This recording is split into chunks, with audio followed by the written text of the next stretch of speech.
Okay, we will go ahead and get started. I'd like to call the public forum for the Des Moines School Board to order for Tuesday, February 2nd, 2021. Ms. Jenkins, can you please take the roll? Mr. Barron.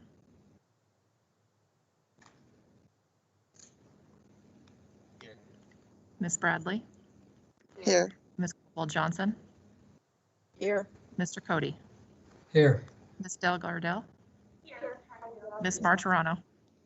Here. Ms. Sawyer. Here. We provide speakers at the forum an opportunity to address the board for up to 3 minutes regarding items that are not on the board agenda. If anyone wishes to speak during this forum, please reach out to Aaron Jenkins at aaron.jenkins@dmschools.org. Speakers will be called forward individually, and we ask that you please state your name and address prior to providing your comments. If you are a student speaker, you do not have to provide your address. Guests of the board are encouraged to speak to matters relating to the program, services, and operations of DMPS. Please remember that Iowa law prohibits us from discussing specific employees or their job performance. Please avoid references to personalities or character attacks, as those types of comments do not contribute to the purpose for which this public forum exists. Thank you for your support of our school district. We appreciate your input. As a reminder to the board and public, this public forum is not a time for board engagement and a discussion, as it is our obligation to discuss only matters posted in the public agenda for the sake of transparency and opportunity afforded to all community stakeholders. Matters requiring attention will receive appropriate staff and or board follow-up at a time after the meeting. Ms. Jenkins, do we have any speakers? Yes, we do. Joy Barleen. Hi, my name is Joy Barleen. My address is 4527 Waveland Court, Des Moines, Iowa, 50312.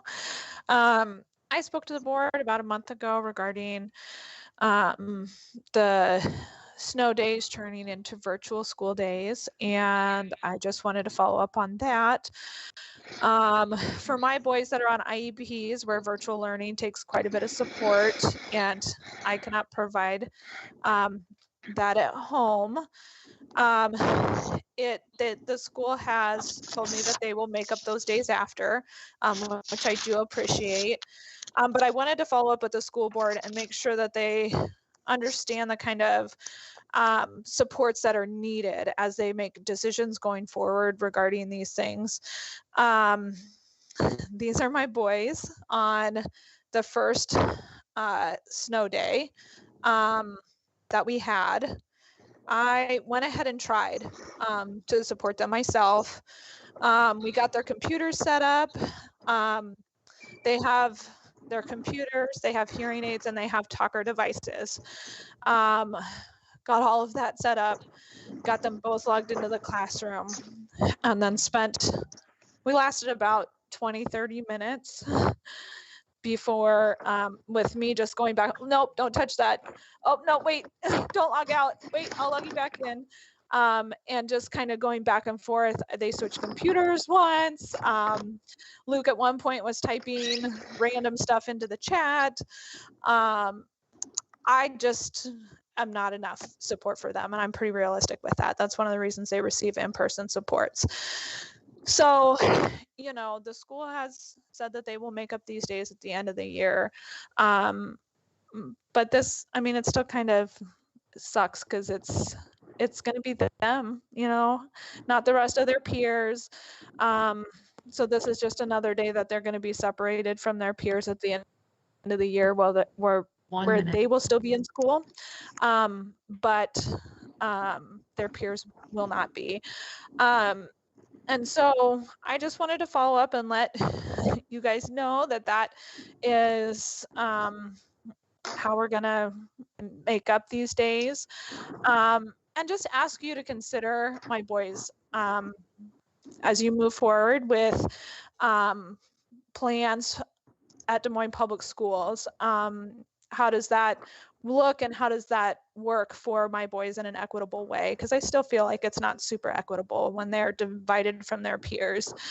The other thing I did see on your agenda tonight that you guys are approving some AEDs, hopefully in schools, which is really important to the safety for my daughter. She's at risk for sudden cardiac arrest. And I know that Windsor, her school, does have an AED there, but I saw that on the agenda, and I really appreciate making sure that those are upgraded and yeah, keeping our kiddos safe in that manner. So just wanted to say that as well. Thank you. Thank you. Brandon Oliver. Hi, my name is Brandon Oliver. I live at 3021 Southwest 29th Street, Des Moines, Iowa. Over the past few months, I've witnessed extra board meetings on the topic of COVID. I've listened to some difficult conversations you all have had. COVID has and still is affecting all of us, all of our lives, all lives. And that's what I'd like to talk about. The heightened urgency to mitigate the spread of COVID was because it affects all of us. But I do not see the same urgency, drive, and passion from the board and the superintendent to mitigate the spread of racism. The conversations are not as frequent or treated as dire for anti-racism. Meetings about COVID are to meetings about anti-racism, as All Lives Matter is to Black Lives Matter.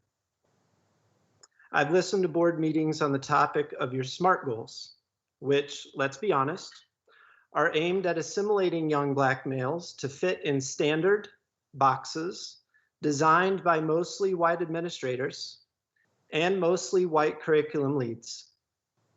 But that's for a future public forum or a conversation if you prefer. Most of you have remained silent on the emails I've sent you. I hear you express that all students' grades matter. But what about the Black males and the goal itself? Why does the conversation always turn back around to all kids? Based on the evidence, the majority of the mindsets in these meetings are centered around the idea of all minds matter instead of Black minds matter. And we must remember that all minds can't matter until Black minds matter. Please, when having conversations on your SMART goals, which mention Black males, focus on anti-racism. Don't be so uncomfortable that the conversation leads astray. Thank you. We do not have any other speakers signed up at this time.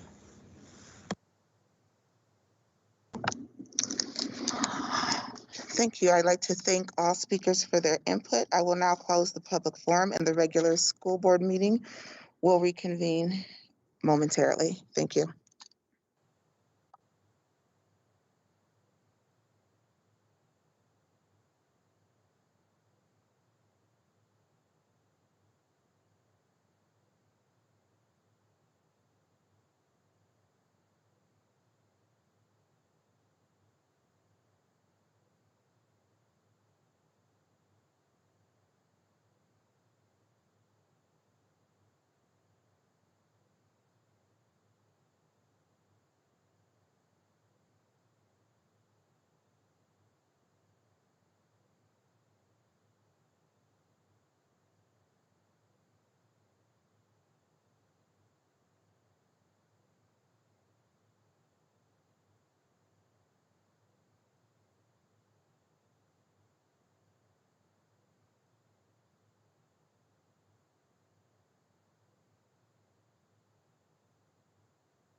The time is now 6 p.m. I would like to call the school board meeting for Tuesday, February 2nd, 2021 for the Des Moines Public Schools to order. Ms. Jenkins, can you please take the roll? Mr. Barron. Ms. Bradley. Here. Ms. Caldwell Johnson. Here. Mr. Cody. Here. Ms. Della Gardell. Here. Ms. Martirano.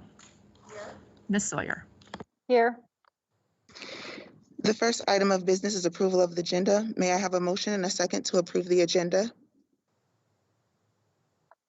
Move approval. Caldwell Johnson, second. We have a motion by Ms. Della Gardell and a second by Ms. Caldwell Johnson. Please take the vote. Mr. Barron.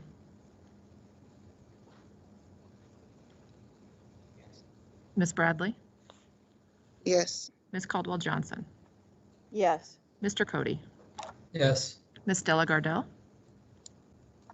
Yes. Ms. Martirano. Ms. Sawyer. Yes. The vote is approved is 7-0. The next item on our agenda is approval of the minutes from a special meeting on Tuesday, January 19th, 2021. May I have a motion and a second to approve the minutes?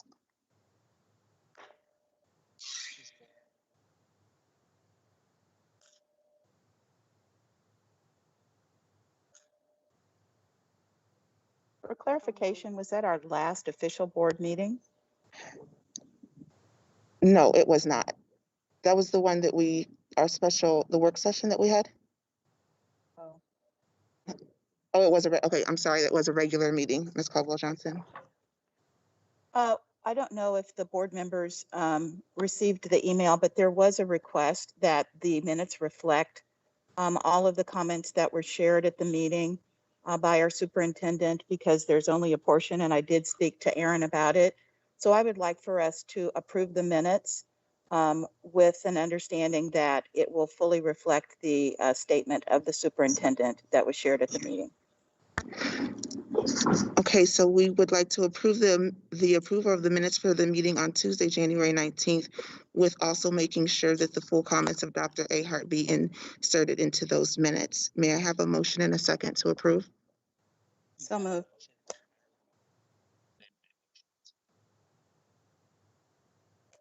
So, Mr. Barron, I'm sorry, did you second? I had they already made your motion. I can't hear you.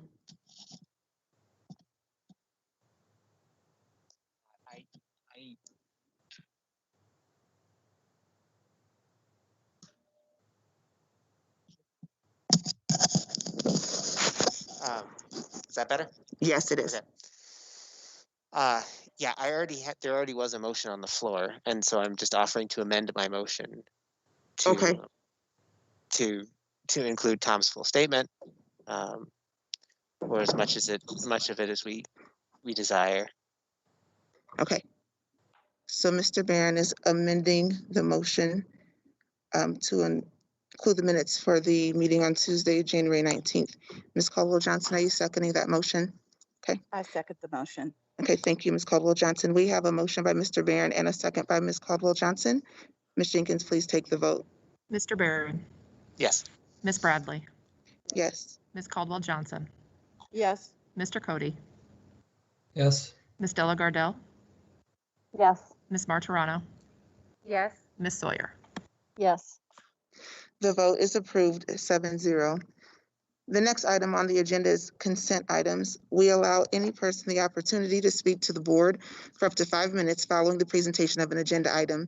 If anyone wishes to speak to an agenda item, please email aaron.jenkins@dmschools.org.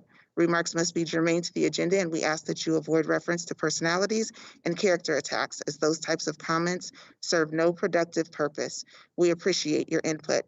As a reminder to the board and public, the board will not engage in discussion or deliberation with a speaker regarding comments made to agenda items.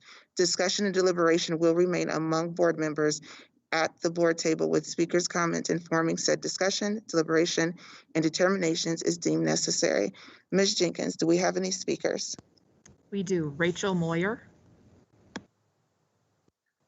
Hi, my name is Rachel Moyer, and I am the teacher for 25 years. and I had a 15-year-old son that was playing basketball in a $70 million school that did not have any automated external defibrillators. And my son walked off the court at halftime and he collapsed and he died. Now, as a teacher, I could take any kid out for a fire drill, but I could not save my son. I didn't know what to do. Now in Iowa, the Des Moines, in tonight, you're going to have the decision to decide what AEDs you should go with.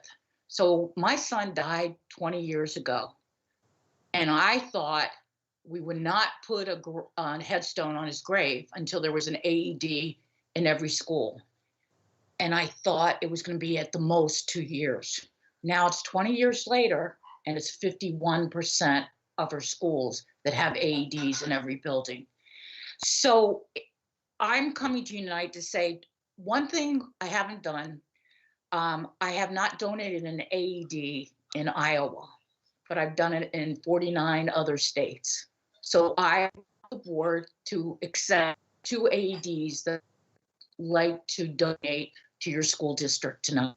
The other thing is, when you go out to bid and you look at the best AEDs for your district, in 2001, there are AEDs that are out there that weren't out a few years ago that really are responsible for getting feedback to the rescuer. And it's going to be a lay rescuer.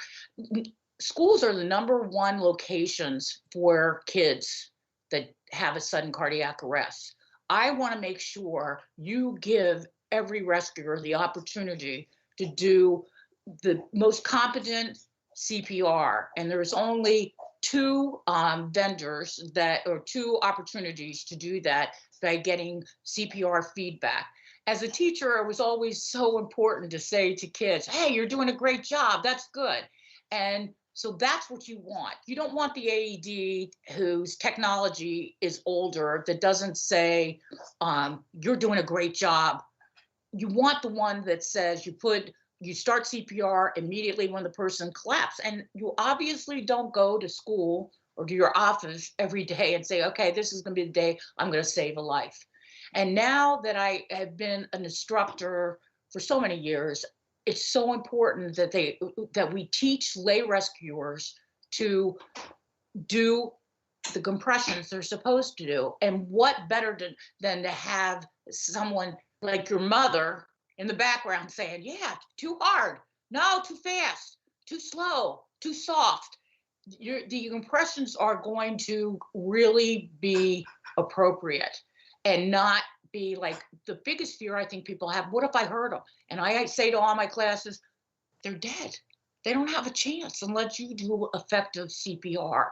So in making the decision tonight, you are going to have the opportunity not to get the cheapest AED. You're going to have the one to get the best AED. So I think you should definitely reject all the offers and think like what you want for the kids in Des Moines. And you guys I've only known about the AED bid going out since last Thursday. Now I know about Iowa other than cornfields. I really didn't know anything about the people that I've talked to. And today I talked to a captain in the police force in Des Moines. There is a knowledge to know what more can we do. And I will help 1 you do minute. that. Okay, so I just want you to say you need to monitor the CPR. It shouldn't be a guess that you should definitely have the best AED. And if you go out to bid, I think there'll be an opportunity to do that. It'll be more competitive. I have no goal in mind other than to say, you can't jump the gun on this. You have to know as much as you can to save the lives, because I started an organization called Parent Heart Watch, where the members initially were parents of kids that died from cardiac arrest, and majority of them were in schools. So the fact that you have this decision tonight, I'm just asking you, please go back. Don't take the bid that's lowest or second lowest. Take the bid that's going to save lives. And it could be a teacher as well as a student. And this is the last thing I'll say.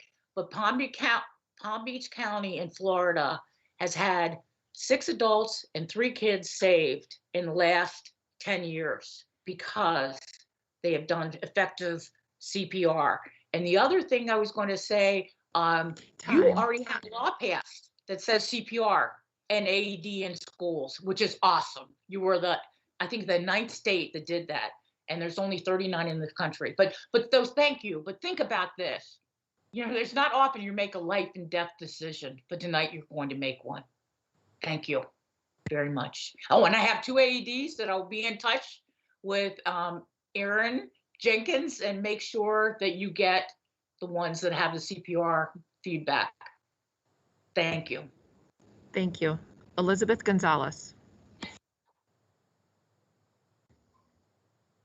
Members of the board, parents, educators, and community members, thank you for allowing me to speak on behalf of Stryker, the manufacturer of the LifePak CR2. We were honored to be selected in your bids process through one of our distribution partners, Rescue One, who is also present on the call. I wanted to summarize briefly for those on the call some of the features outlined in the bid and how they directly align with the technology in the LifePak CR2. Our LifePak CR2 has an 8-year warranty and a 4-year shelf life for both the electrodes and batteries. This uniform timeline for accessories allows for a lower cost of ownership for the district. Our quick step electrodes allow for easy application for both adult and pediatric patients alike. Our device also contains the newest CPR algorithm on the market, CPR Insight. This analysis technology enables the defibrillator to analyze the patient's heart rhythm while CPR is being performed. Every single sudden cardiac arrest response requires CPR. Previously, CPR had to be interrupted for heart rhythms analysis. The older competitive technologies require rescuers to pause for 10 seconds or more. Unfortunately, interrupting CPR adversely affects survival rates, and the 2020 American Heart Association guidelines recommend minimizing pauses to increase the chance of successful outcome. While other AEDs may offer CPR feedback through the use of an accelerometer or an additional tool, the LifePak CR2 provides the right amount of instruction and CPR Insight analysis technology using only the AED electrodes. Once CPR begins, CPR Insight technology automatically analyzes and detects if a shock is needed. This significantly reduces pauses in chest compressions, even eliminating pauses if a rhythm is determined to be a non-shockable rhythm. More CPR means improved blood flow, circulation, and better odds of survival and better outcomes. In addition to CPR Insight technology, we also allow for connectivity so that the devices can be remotely monitored through Wi-Fi connection. In addition to this Wi-Fi readiness monitoring system, you also have the ability to be notified in real time if a device is used. Given the size of your district and the amount of devices that were requested in the bid, it's imperative to know that these devices are being used in a timely fashion. In addition to that technology, it is my understanding that the Des Moines Fire Department uses our LifePak 15s. And as I previously stated, every second counts in regards to sudden cardiac arrest response. This connectivity and continuum of care allows the fire department to seamlessly take our electrodes off the CR2 device and plug into their LifePak 15 advanced life-saving devices. For all these reasons, I believe that the LifePak CR2 was chosen, and we thank you for your time and consideration in the bid process. Thank you. Thank you. Tony Sposito.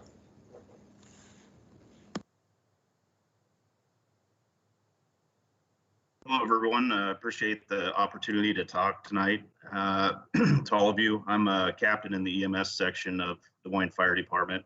And while we can't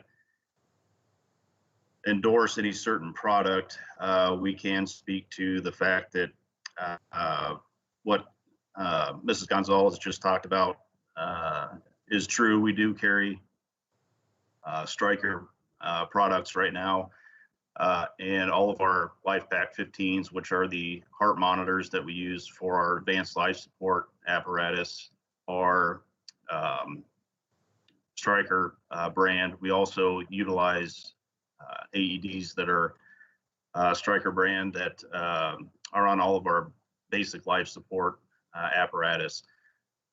Our response time, average response time, and you would see this to any Des Moines school, would be approximately 6 minutes from the time of the 911 call. And so it's important for us to save whatever time we can. And the fact that that those are seamlessly tied together means that we won't have to come on scene and tear off the pads that were originally placed on the patient to put a new set of pads on the patient because they have the same connector on there. So that would save valuable time. However, like I said, we can't endorse anything or any certain product, but that is, I did want to speak on that and just let everybody know that we do agree with Stryker that the compatibility of the two would be seamless. And we've used Stryker products for probably the better part of the last 20 years. And as far as the customer service goes, we really have no complaints in that field. Don't have any experience with any other vendors, so I can't speak to them. But our customer support with Stryker's been really good. So I'm not sure if anybody has any questions for me, but I just wanted to speak quickly and let you guys know that that's kind of how we operate, and we appreciate the time to speak with you tonight. Thank you. We have no other speakers at this time. I would like to thank you all for taking time this evening to speak to the board. We greatly value and appreciate your input and your comments. Ms. Della Gardell, I believe you have the consent motion. I do.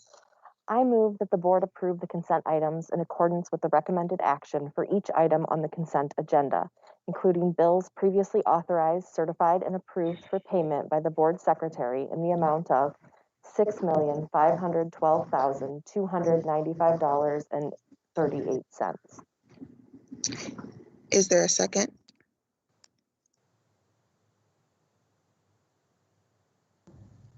Second, Cody. Caldwell Johnson, second. Okay, Cody. We have a motion by Ms. Della Gardell and a second by Mr. Cody. Are there any discussion or questions? Ms. Jenkins, please take the vote. Mr. Barron, Yes. Ms. Bradley, Yes. Ms. Caldwell Johnson, Yes. Mr. Cody, Yes. Ms. Della Gardell, Yes. Ms. Martirano, Yes. Ms. Sawyer. Yes. The consent items are approved 7-0. The next item on our agenda is D1, Management Limitation 2.10, SCL. Superintendent Ahart, would you please introduce the matter?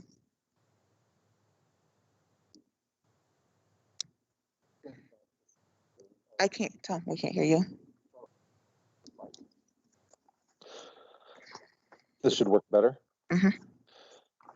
We've been pursuing compliance with Management Limitation 2.1 social emotional learning now for the better part of 2 years. We had this work underway without board policy prior to that.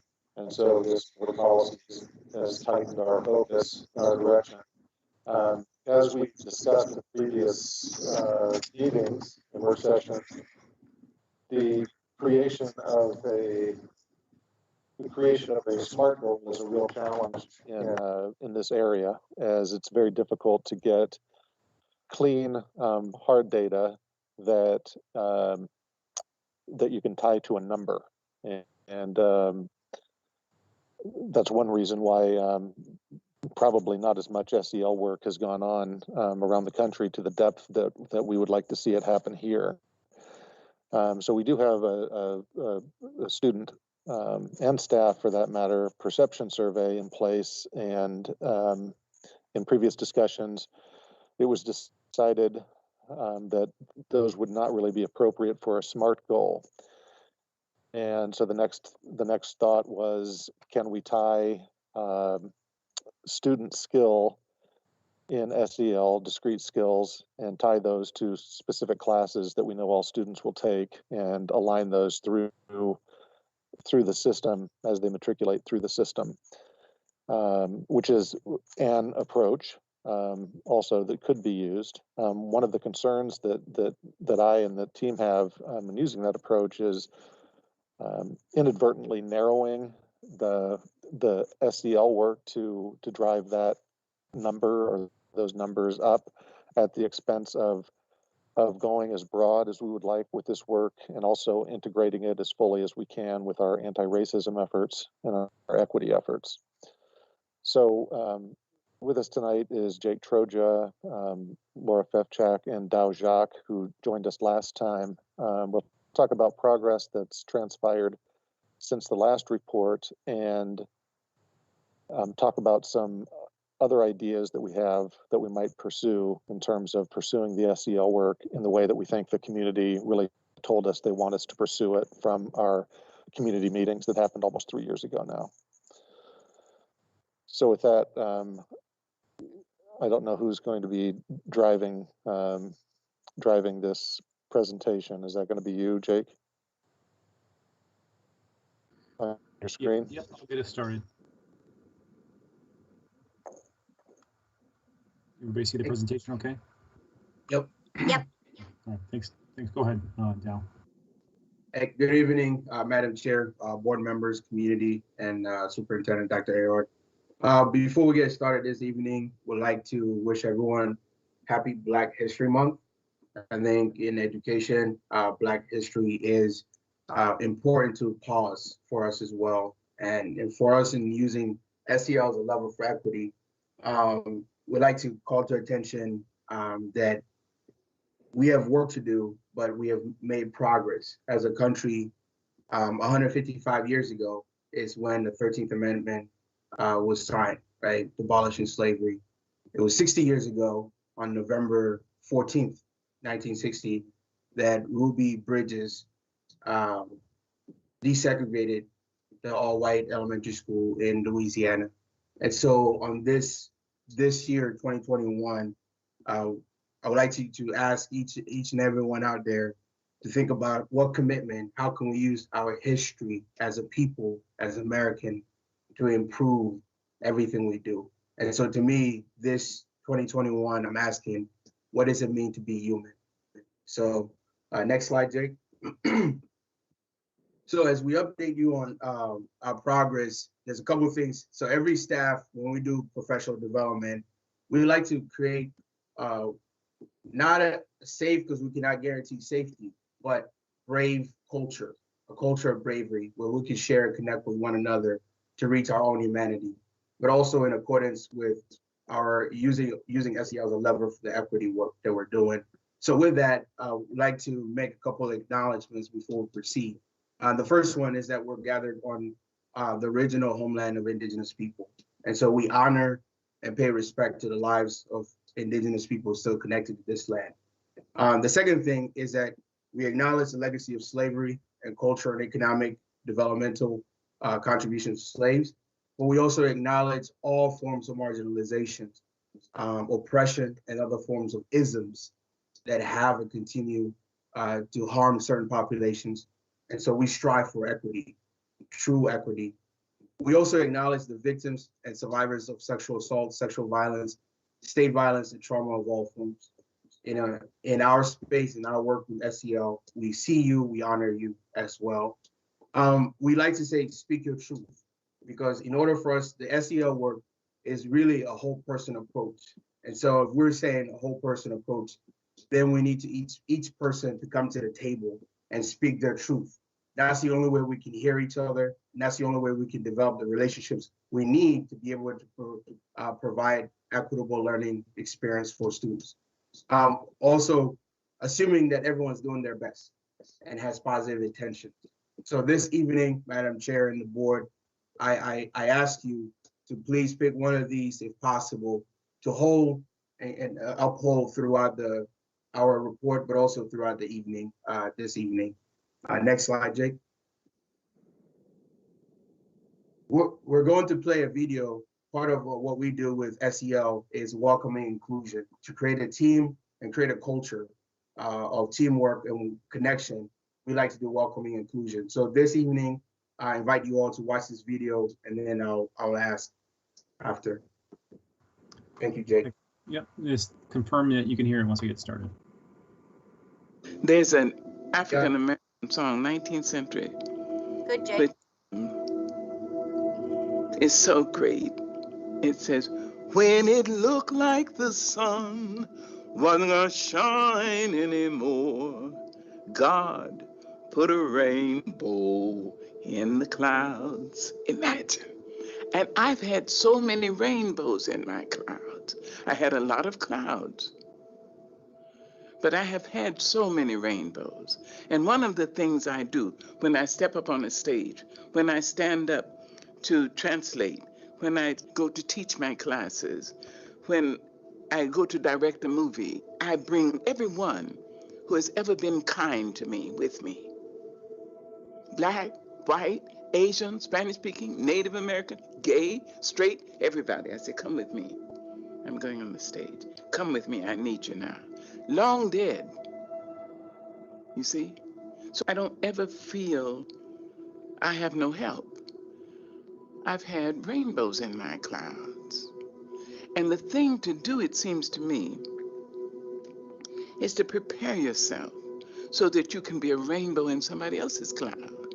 Somebody who may not look like you, may not call God the same name you call God, if they call God at all. You see? I may not eat the same dishes prepared the way you do, may not dance your dances or speak your language, but be a blessing to somebody. That's what I think. Thank you, Jake. Madam Chair, I invite you on the board. I have a question. How are you a rainbow for someone else? Not only in your role on the board, but just in your other capacities as well.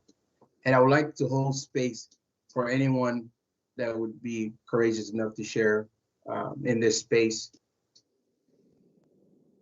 Or you could just do silent reflection. How are you a rainbow for someone else?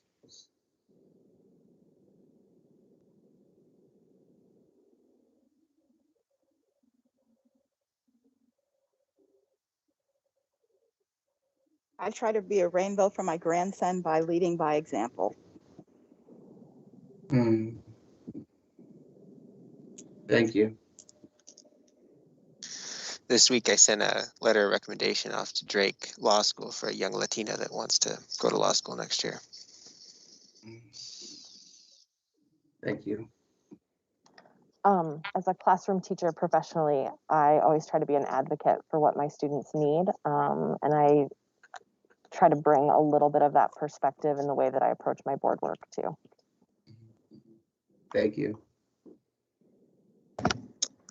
I have a heartbeat for young people, so I try my very best to listen and uplift them at all times, but just know that they are our future, and so my heart really beats for young people.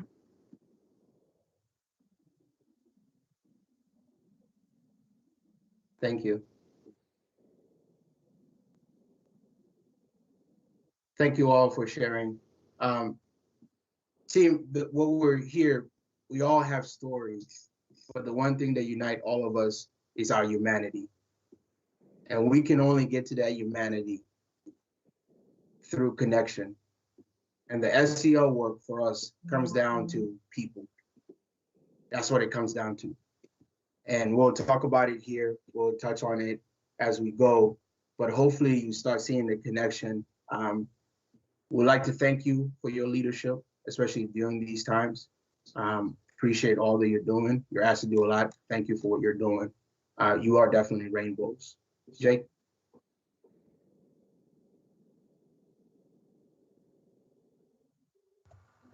Thanks, Sal. Board, we just want to remind you of the limitation we're speaking about tonight. We have really centered ourselves around this limitation, not necessarily the wording within the limitation lately, but about the origination of the limitation. we were able to kind of read through the notes and remind ourselves of that origination of where the limitation came from the community, what they had to say about where this limitation came from. So we try to anchor ourselves in that, and we wanted to bring that back to the center today about anchoring ourselves in the progress we're making and what our community said they wanted from this limitation around healthy relationships, you know, better climates at school, teacher-student relationships that are positive, social emotional excellence from our students. And so we like to come back to that and remind us as we think about the work moving forward. I'm gonna take a minute for the board to read what's on the slide, and then we'll kind of dissect that here briefly.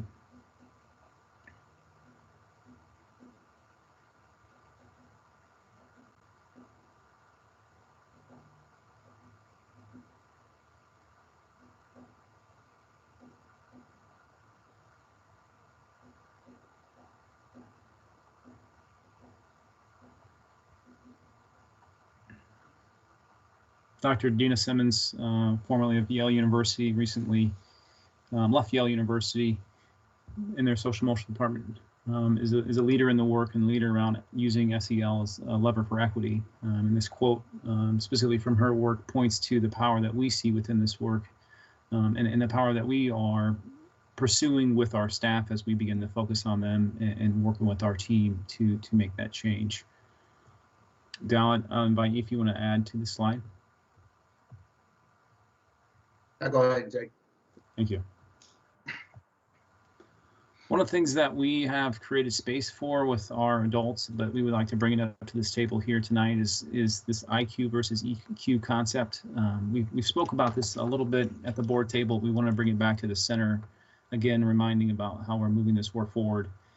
The intellectual piece, the top part of this iceberg here, is something that as teachers and academia that we are really good at over intellectualizing our work. And we're challenging ourselves, and we challenge the board to not do that with this limitation.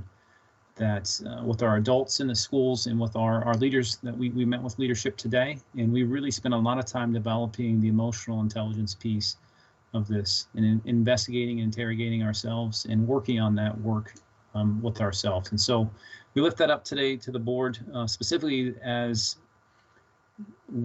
Dow mentioned in our norms, that we're trying to create a brave space, and a way for us to do that is create affective connections with each other and build towards emotional relevance and connectivity.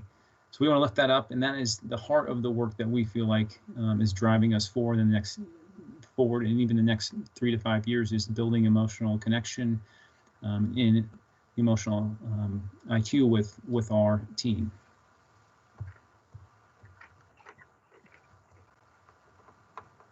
Reminder of those 6 limitations that we'll be speaking about tonight, and then we'll jump into our progress of how we're meeting this limitation.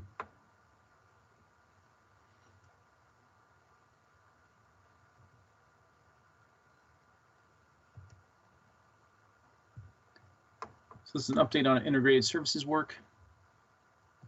Laura, are you taking on this with the board, or would you like me to speak on these?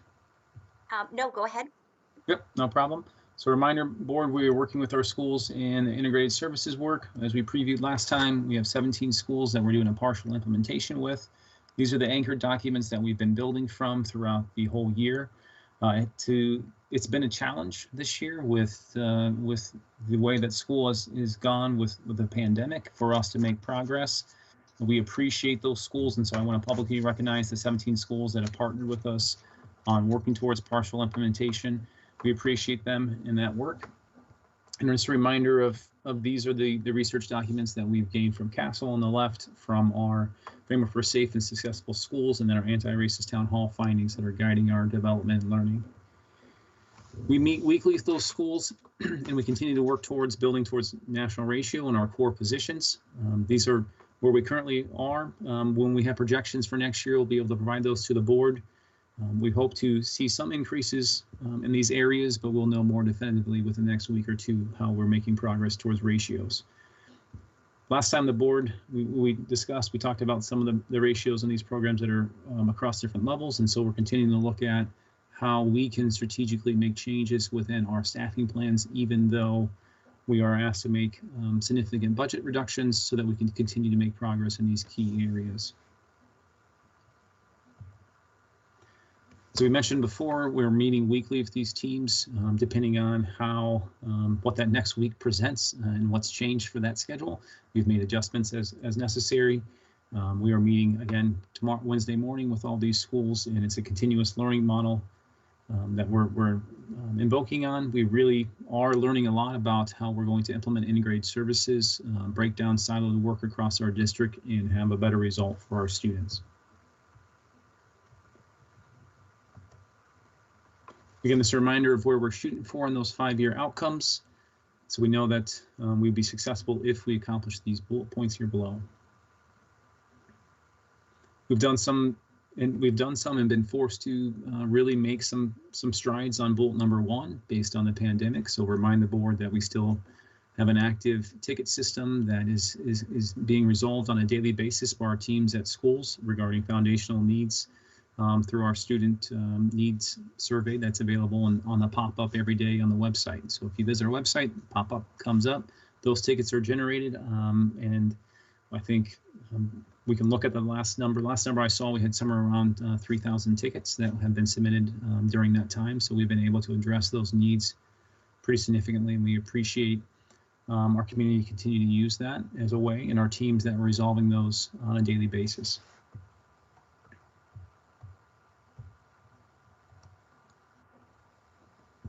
Next, we'll kind of jump into the professional development piece, and I'll kick it over to Dow here to kind of walk us through this next piece.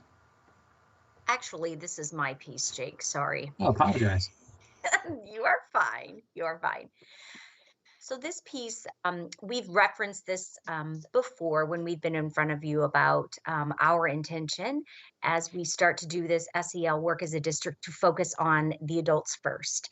That isn't often the approach that's taken in education. Often it's what are we doing for our students, and we're always starting with our students first, but this is the type of work that we need to just really underscore the importance of adult SEL in successful implementation. We know from our collaboration with CASEL and other national experts in this area that this is focusing on the adults and spending time here is something that is foundational to the work moving forward across the district. So what I'd like you to do is, if you wouldn't mind, just reading through these quotes about adult social and emotional learning. And what I'd like you to do is, if one or two of you might lift up a quote that resonates with you about the importance of focusing on adults in our system.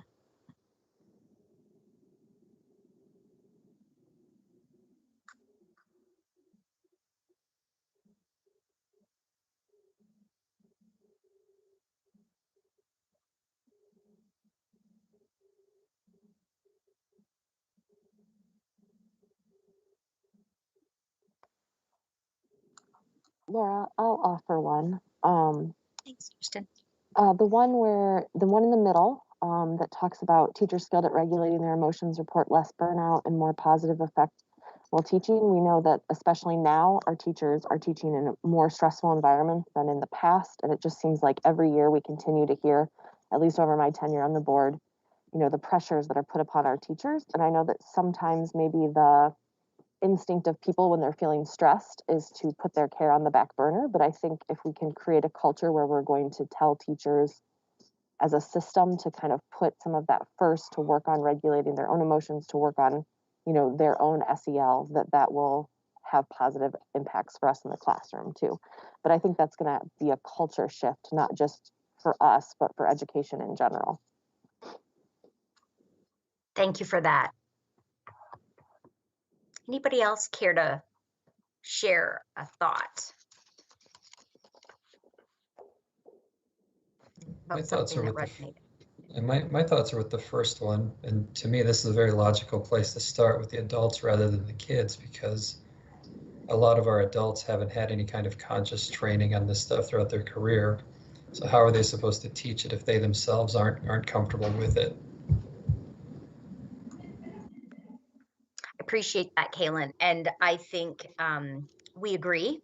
And I think that that's why when we come to you and share our updates, you hopefully will be able to get a sense of some of the work we are doing with the adults in our system. And we have said this before, but I think this is having a greater sense of urgency because of the pandemic, because of the pressure that we know that people feel that they are under, because it's true, is just that we need to be able to support our adults as a system and invite the board to be part of that with us and part of that journey. So, and agreed, we don't all know these things. We've not all been taught these things, and we all have different lived experiences.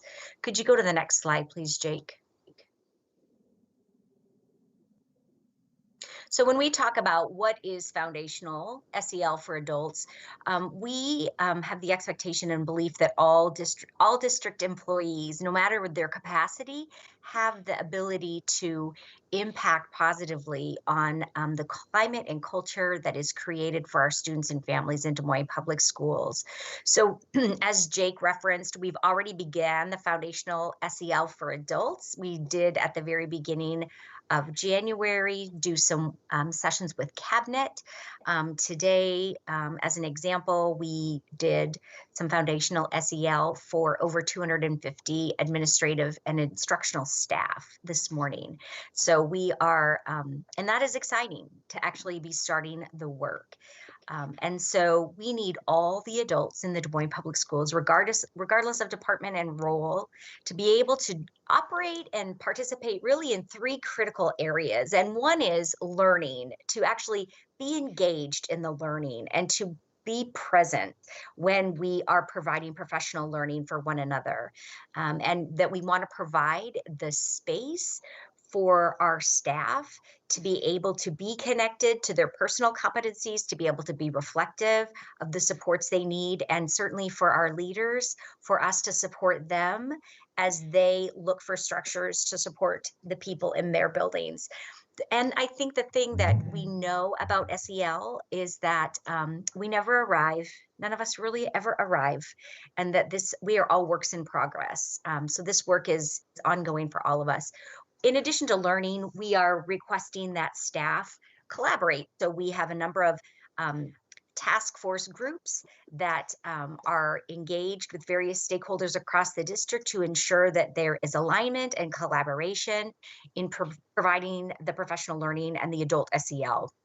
And then the other thing, as has been referenced several times, is the modeling. And ultimately, we know that students are heavily influenced by the adults in the system. So the importance of modeling and emotional intelligence can't be, we really can't understate that enough. We can't overstate that enough. And that, again, this is all functions of the district, not just those in the classroom, but those who assist in food services, those in transportation, those who are charged with hiring staff to work in our district. We want to be able to provide opportunities for learning for all the adults in our system. Next slide. So really, so far, the adult SEL has focused on like I said, it's district leaders at this point, and our current priorities are around developing goals and learning targets for both district and school buildings. And most importantly, using our SEL work as a lever for equity. And we know that in this work, it begins with self, and that if we are to make progress on our goals, we have to be able to provide opportunities for people to reflect on their own self and examine systems of oppression, systems that have oppressed, and our systems in our district that continue to inadvertently disadvantage certain populations. So in order for all of our students to have what they need to learn and to thrive, regardless of race, gender, ethnicity, disability status, family background, or family income, we have to foster those safe working environments. And we would argue for both the adults in our system and the students. Next slide, please. Yeah, thank you, Laura and Jay. Team, before we move on here, I would like to call into attention a word we use in emotion literature called emotional contagion. This idea that emotions and moods transfer from one person to another, right?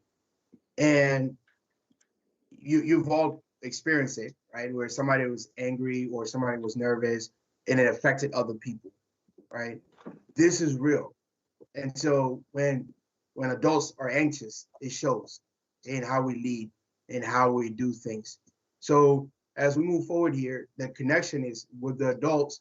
If if we're not in a good space where teachers feel supported, they feel empowered, because they're trying, they're doing everything they can.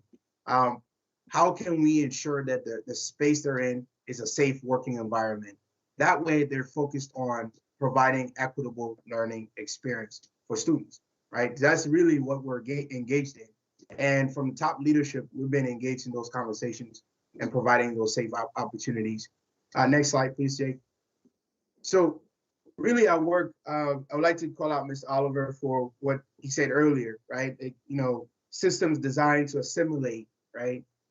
So part of our work with SEL is not just go purchase a thing and put it in front of teachers, say, oh, do this. It doesn't work that way. And if we do that, we're setting ourselves up. And this is from research and districts that have been doing this since 1994, which is when the term itself, social emotional learning, started, right, with CASEL, collaborative academic and social emotional learning.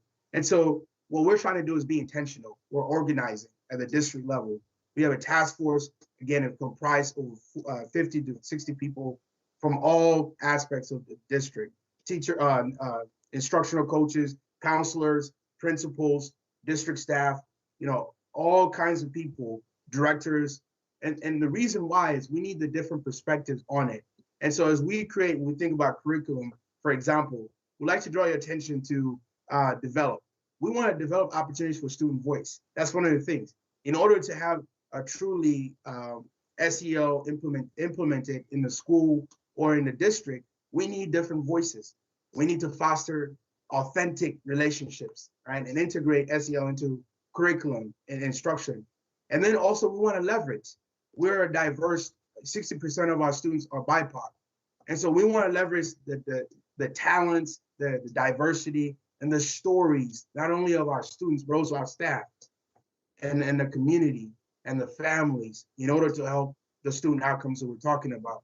So truly, we're trying to be intentional so that when we start implementing, if we do it with fidelity and consistency, you're going to see an impact across the board. And research has shown that if you do it the right way, it has not only immediate, but also long-term impact. Next slide, please, Jake. Again, around the language. So what I'd like to call your attention here is there's a difference in the traditional way of looking at things, right? Like math and reading, those things you can quantify a little bit. This is about humanity. If you look at in research, a lot of the goals is not mastery. There's no, you cannot, right? And you all can attest to it where there's been times when you lose you lose control of yourself, your emotions take over, or a time when you misinterpreted somebody's emotion, or your emotions were misinterpreted, and that led to a disagreement or miscommunication, right? So really what we're trying to say is if we do it right so that we can bring everyone to the table, and part of that requires a shift, paradigm shift. Ms. Delgado said culture shift. That's what it is. It's a paradigm shift. And so part of it is modeling behavior, right? Before we can expect teachers in the classroom to implement or do things with SEL with students, we expect them to be supported, right, by buildings. And before we expect buildings to do things, we need leadership to support them as well, so that they feel empowered, they feel safe to show up to the work. Next slide, please, Jake.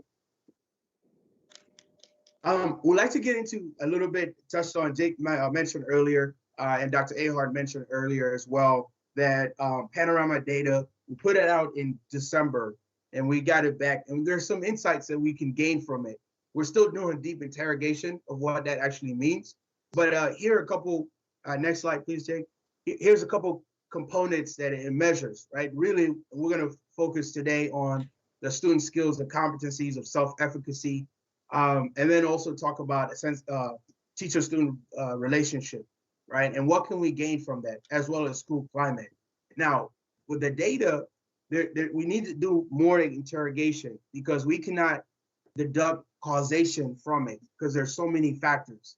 And so we're in those conversations, we want to make sure that it's truly reflective and we could use it to inform not only the work we're doing, but then also take some of the best practices, right? Understood that it's pandemic and understood the different variations and different challenges, but there are a lot of great things that our district did during this pandemic. And we need to capture those so that we can keep them. Our teachers, there's a lot of great things they're doing, and we want to capture that and support them as well. So we want to maximize. Next slide, please, Jake. So the assessment, our goal was to improve from 67%, right? And we saw a drastic improvement, right? Largely thanks to the school leaders, the building leaders, the teachers themselves, Jeff Panic, and Dr. Grinstead's team for pushing that as well as district leadership. So we saw an increased participation to 94 from staff and then to 80% from students, which is pretty remarkable. Next slide. So the first thing called to your attention. So in grades 3, 5, the self-efficacy here went down, right? And the measurements on this are around confidence. So confidence to complete the work, confidence with complicated questions, confidence in learning the topics or the subject, confidence in hardest assignments, and then also confidence to be able to remember things, right? So at the elementary school level, we saw a positivity rate of favorability rate of about 42% to 58%, ranging to 60%, and on average 50%, and we went down. And that's something we want to look at because self-efficacy is tied to so many other student outcomes. And so that's an area we're going to need to focus on and help inform our actions because we want to improve that. But in order to improve that, there are other factors as well, right? If you advance the next slide, please, Jake. So that's elementary. If you look at 6 through 12, it's a little bit worse than that, right? Like, so only 31% of our students have confidence in these areas, or positive favorability and self-efficacy. And some as low as 23% in being able to remember what they're learning, 28% in confidence with complicated questions, right? So there's so many things that, again, we need to interrogate so that we can figure out what's going on and how can we use this information to help us. What we do know is that we need to set conditions so that kids can build their self-efficacy. And part of that is the relationship with teachers. Next slide, please, Jake. And this is student-teacher relationship at grade 3 to 5. It went up 81%. And so that's something for us to be proud of with our teachers and thank them as well, the school leaders, and because it means there's a level of engagement and there's something being done, right? Again, we need to interrogate, but this is good. And we need to appreciate the work that has gone into it. Next slide, please, Jake. For the high school, you see even more of a jump, right? From 45% in the spring of 2020 to 59%, right? This student-teacher relationship has an impact as well on the student outcomes. So these are things that we're working on and trying to interrogate so that we can use it to inform how we approach the work. But again, it comes back, how can we set conditions so that adults are able to provide a safe, equitable learning environment, which leads to this next one. All right, Jake, next slide, please. School climate. If you look at elementary 6 through 12, and then from teachers' perspective, it went up, right? It went up. Why did it go up? We don't know. To be honest, I can't tell you. However, we're hoping to interrogate this. Here's what I suspect. If I was to submit doubt, I would submit that there was a lot of engagement. In the 4 months I've been with the district, I see a lot of collaboration between buildings and district, amongst the people. Jake talked about it with integrated services, weekly calls, a lot of PD engagement. And so this is where we want to go. We want to go on the upward trend, because if we have better school climate and we have better student teacher relationships, those things are going to lead So students feel that sense of belonging, and that's going to build their confidence. And there's other correlations we can make and draw from the data. But for now, these are some of the things that we'd like to share with you on self-efficacy, student-teacher relationship, as well as school climate. I want to hold space here for my teammates, Jake and Laura, or Dr. Ahart, if you'd like to add anything before moving on.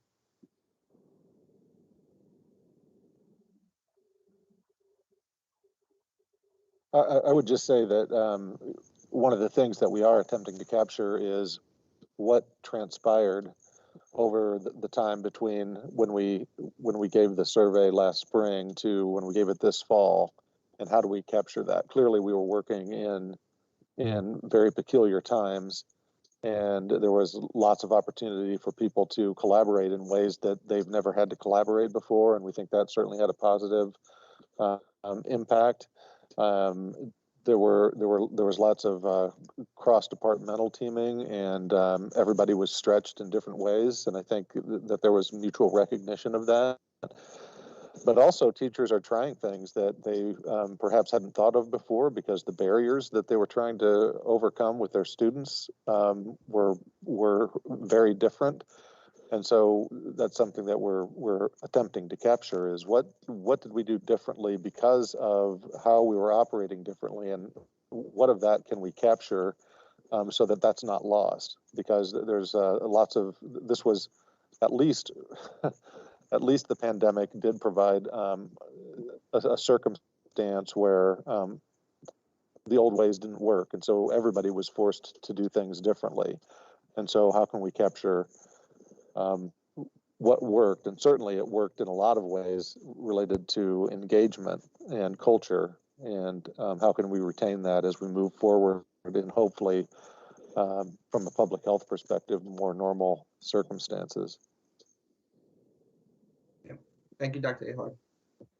Jake, Laura? I'm good, thanks, Dell.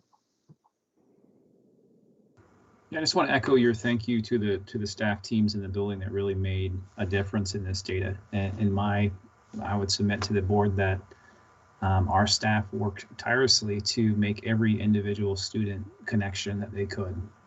And I would bet that is what made individual students feel that their teacher relationship is better, and that they have a place for learning, that even online or virtual or every other day is a better place to be than it was last spring. So just want to lift up to our staff that worked so tirelessly to make something happen in a positive way this year. Yep. Thank you, Jake. Next slide, please.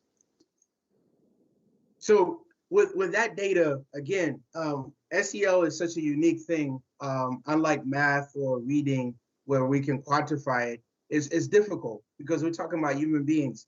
And even in emotional literature, there's this idea called appraisal theory. This idea that emotions have universal themes, right? So we can think of it like, okay, anger, okay, that person is angry. However, the cause is different, because the cause is very, very key. So Mr. Cody might be happy, but I cannot deduce from what I'm reading and labeling and saying, I know why he's happy. It's difficult. It's very difficult. The same thing if Jake, if something's happened with him, I cannot deduce the cause of it. And so because of that, a lot of it is on skills, right? On two things. Now, the first one here, calling to your attention, is what SEL skills lead to student confidence? What can we do to improve their sense of identity, sense of belonging? But more importantly, as it was called out earlier, as a lever for equity, ensuring that their identities are front and center.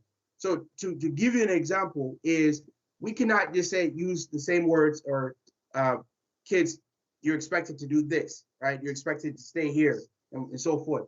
We need to build relationships that allow for student voice to be part of the learning experience, that allow their authenticity as well. And so we can do things, and we can do curriculum instruction, we could do set conditions that will help build student self-efficacy.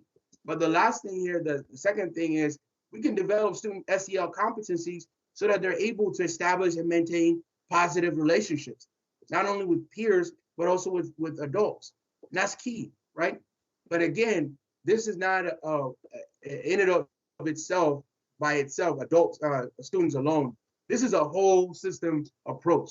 So the limitation and how it came about, when we think about it, it's a whole system. DMPS, how can we become an emotionally intelligent organization? And that takes so much more, right? And that requires every adult. It requires everyone to be a model of empathy, of emotional intelligence, of all those things, because we contribute directly to student outcomes, right? So I want to hold space for the last one here before going into discussion, Madam Chair. Next slide, please, Jake. Madam Chair, I would like to invite you and the board to look at these 5 skills of SEL, essentially, or emotional intelligence. This is the ruler. It's 2 things. It's a program, but in this instance, it's a model of emotional intelligence pushed forward by Dr. Mark Brackett of Yale University. And so the skills that we need in emotions are being able to recognize the emotions, not only in ourselves, but others, being able to understand, right? It's very tricky. Being able to label and being able to express and regulate those emotions. So with these skills, Madam Chair, I invite you and the board to think about what is one skill here that you feel pretty confident in, and what is one skill that perhaps is an opportunity for growth, okay? And I would like to hold space before moving on, if that's okay with you, Madam Chair.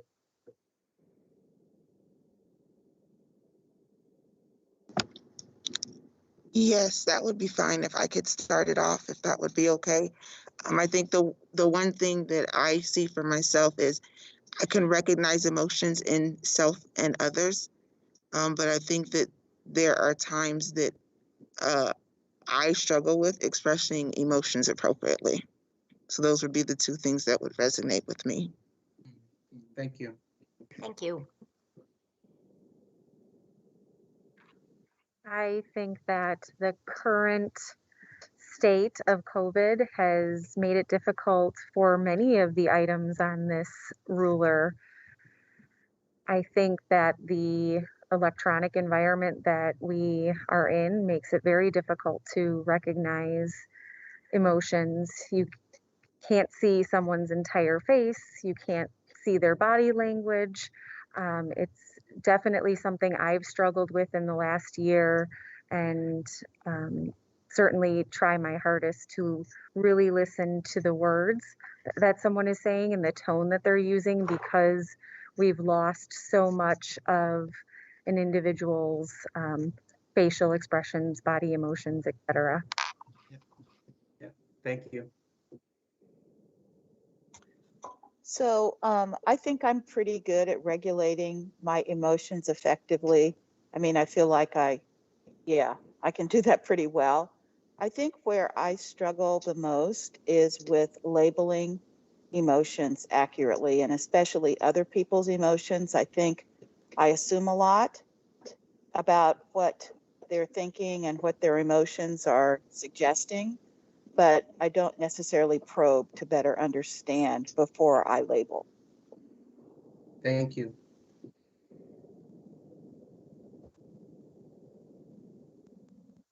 Anyone else?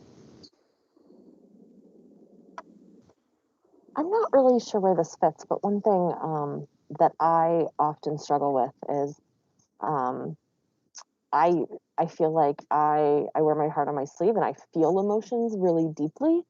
And so as an adult, I've spent a lot of time working on, expressing and regulating my emotions, but I still have trouble like labeling those or explaining those to other people. For some reason, that always feels extra vulnerable, and I have a hard time taking that last step to kind of discuss emotions in interpersonal relationships or professional relationships, or even sometimes relationships with my students.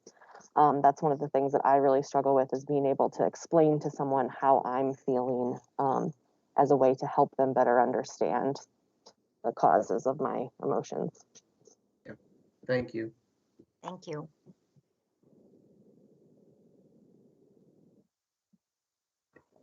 if no one else, Madam Chair and the board, we want to thank you. This work, it's human work, and it's not easy. And you all know in the decision you've had to make with the pandemic, we're asking teachers and staff, not only the district, but also buildings, to do a lot, right? And so as we're asking them, part of our work is ensuring that we can alleviate some of that pressure by caring about emotions, creating braving spaces that we're able to connect with people so that they know they feel supported and create communities, because adults need that as well.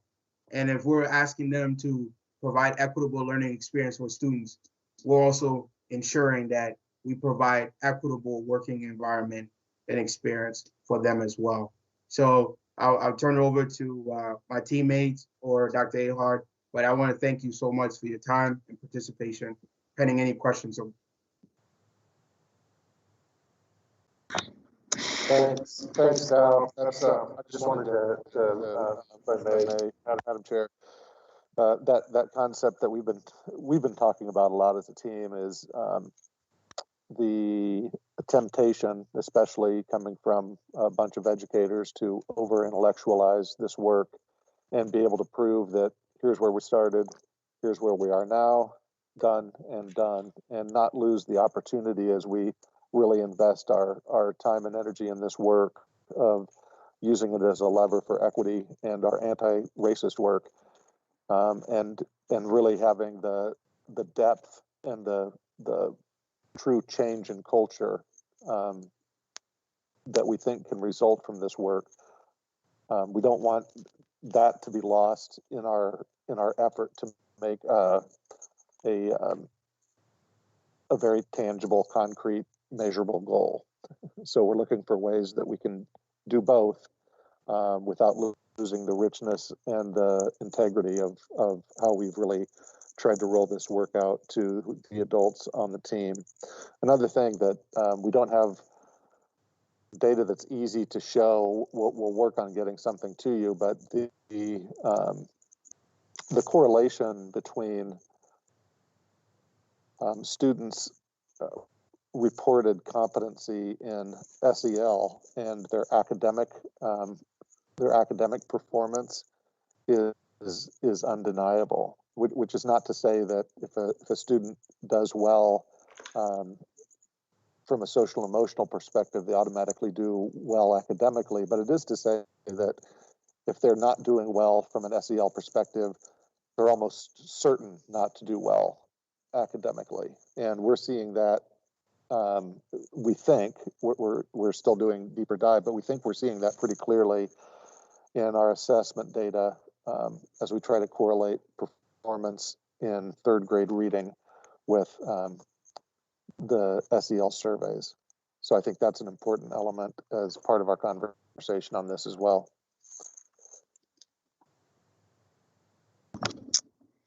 I want to thank you all for the presentation and just showing us, where the district is going and the work that is being done. Really appreciate your time this evening. And before we dig into questions from any of my board colleagues, I'd like to ask for a motion and a second to approve item D1.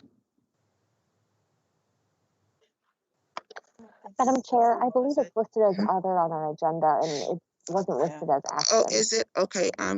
My script says something different. So there won't be any action on this. We will be taking a deeper dive into our SEL work in our work session this evening. Okay. But do my board colleagues have any questions at all? Ms. Delgado?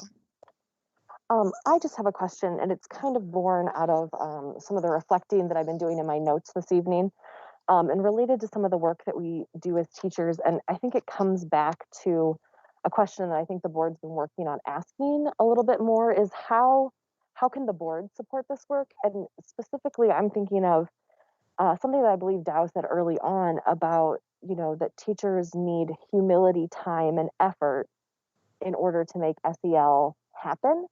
And so we often hear about our teachers being, overburdened by different initiatives in the district or those other types of things. So how can the board better support our teachers or the better support the work so that you all can give that humility time, the time for our teachers to take those moments of humility and effort for their own SEL so that we can better improve it for our students, if that makes sense. And maybe there's not an answer to this question tonight, but I just kind of wanted to raise that up for my board colleagues of how can we be better supportive of this work to make that happen for our teachers. I love that question. It's a really thoughtful one, and I think especially I'll offer up a few thoughts, especially in light of the fact that we've been in a pandemic and there has been so much that we've asked teachers to do and so much we've asked administrators to do. When we get into the spaces like we experienced this morning with around 250 people, where what we're doing is intentionally talking about these things that were on the ruler slide that you saw, like the ability to recognize the emotions in ourselves and others. And when we get into small groups and we intentionally and deliberately create spaces where people can be brave, sometimes it feels like that's not the work. And I think I would certainly let Dow and Jake speak for themselves, but I think from the perspective of someone who has a social work background, I guess I would argue that this, in fact, is the work. And that when we talk about using social emotional learning as a lever for equity, that unless you're able to demonstrate some of these skills and these capacities, you're not going to be able to have these conversations that require us to be present for one another in really deep ways. And so I think one of the things that the board can do, in addition to continuing to ask questions and support this work, is being able to talk about what it means. When people ask you, what does it mean? Like, what is this SEL business? That you're able to articulate a few big ideas around that. And we're happy to help you with that because there's lots of ways we can do that. But that is core to learning, is being in relationship and having safety in the settings and in the places that we are learning in. And so giving people permission, I think that's a big one, giving people permission to do this work. Thank you for asking.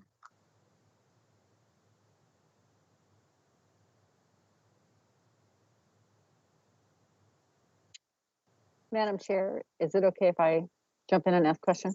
All right, thank you. And I assume in our work session tonight, will we be making the final decision whether or not this is a goal or management limitation? In our work session tonight, will we be finalizing whether this is going to be a goal or a management limitation, the SEL? Okay. I'm sorry, I was muted. Hopefully we land at that point this evening, but we are going to start that discussion on which direction we would like to go. Okay, thank you. Only because I just want to get us into a groove of having some kind of a reporting mechanism versus presentation. Because we do that with all of our SMART goals and all of our other management limitations as we have reports. And so we usually don't walk through these presentations. I have a lot of questions, and so maybe they become obsolete, I think, after our conversation during work session. I know, there are just a lot of things that I'm still wanting to grasp. And I know, Laura, you just mentioned too, you said you had made the comment, if somebody were to ask, we need to be able to articulate the big ideas. What is the SEL work? Because this becomes it's feel good. It's like what we should be doing, right? But how do you say we know we're doing SEL work because we're doing X, Y, and Z? And so that was maybe my challenge, is I'm trying to, in the presentation, grasp out what is X, Y, and Z. And yes, you're talking to staff, you're talking through emotions, things like that. And so and Dow, at one point you had made the comment, if we do it right in the long term, we'll get the impact we want to see, or something to that effect. And I had actually wrote down a question prior to you saying that, which is, how will we know when we're successful? And so how do we measure this for ourselves? And I just throw that out there to kind of find out if you guys have thoughts about when do we know that our kids are well, that our staff are well, and that we're making progress?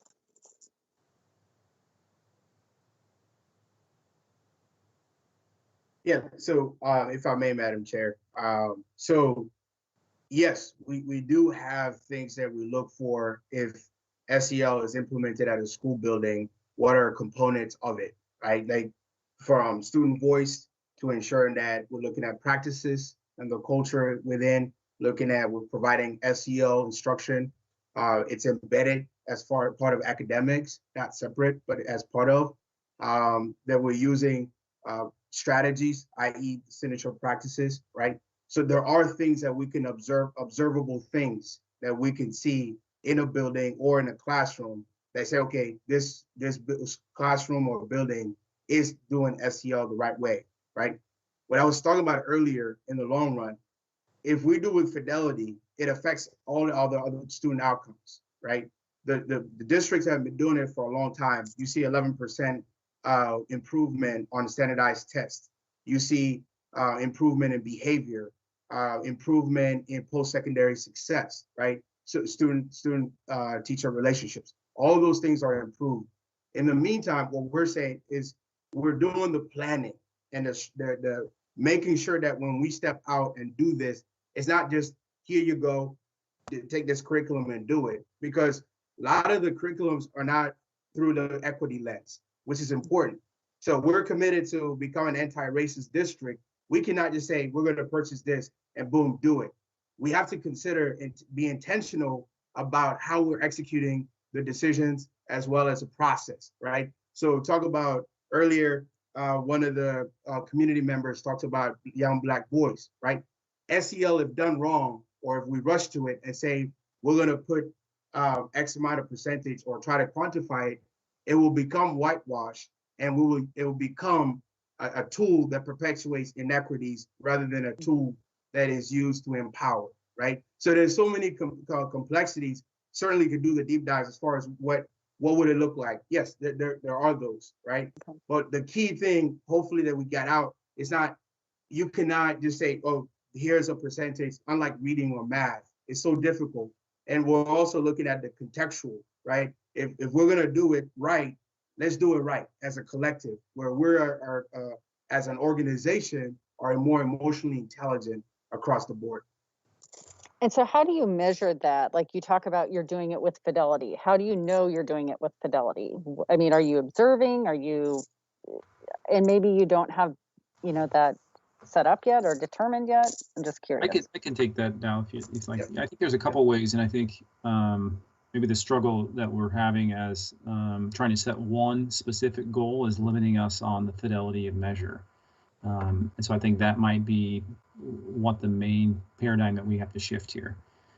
Fidelity can be measured in implementation. So we could look at implementation or adult action data if we would like to look at that and see how actionable data and practices are being implemented across campuses, across the district, and at the local school level. So we can track action data or implementation data. We can look at fidelity data in terms of instructional practices, practices that are embedded.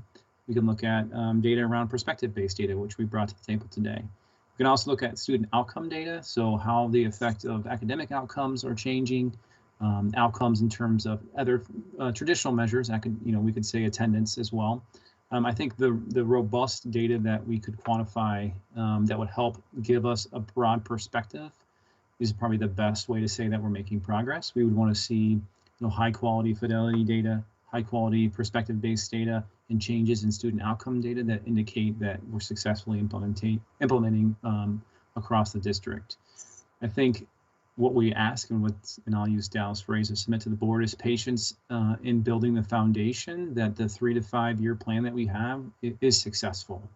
And that foundation is being built right now by creating safe and brave spaces with our adults, really examining our own emotional behaviors, and really working on embedding practices that promote the social awareness that we need to be successful. So that would probably be what we would suggest is probably the most robust way to measure success in the long run.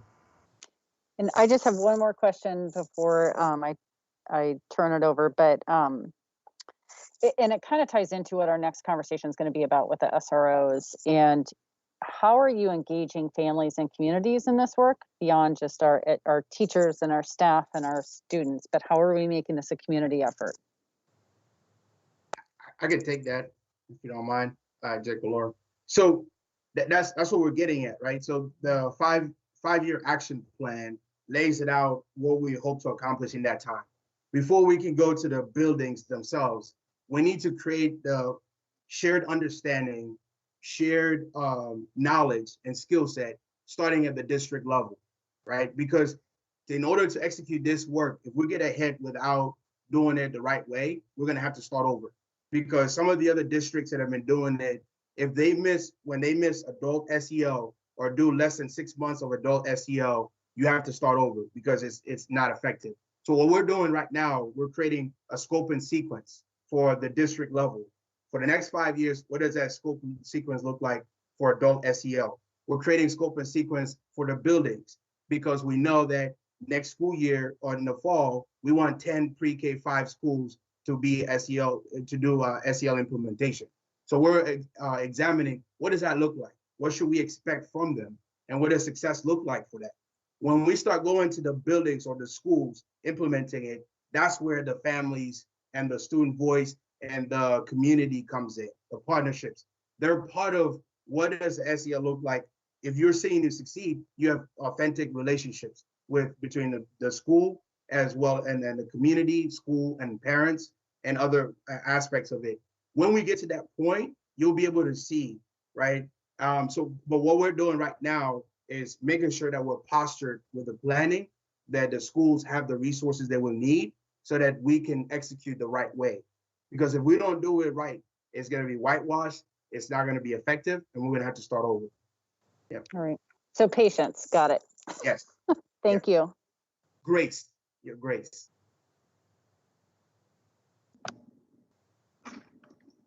Are there any other questions? Madam Chair, I have a question. Mm-hmm. Kirsten made a good point about, so how can the board be supportive? And I'm not asking for something specific here, but it seems likely to me as I heard you all talking about the work, to be done and the work that lies ahead and how challenging that personal work is, that we have to be prepared to give things up and not do some things that we had been doing as a district, and not asking our workforce to do some things that we had been doing. And I have no idea what those things are, but I feel it appropriate for someone at the board table to say those words, because ultimately that stuff comes back to us as, well, now why aren't you doing this thing that you were doing before? Well, because we said that SEL was important, and it seems to me it would be challenging to do what you all are laying out in addition to everything else that we are doing. And so I just want to make that statement. I don't need a response unless one's willing to be given.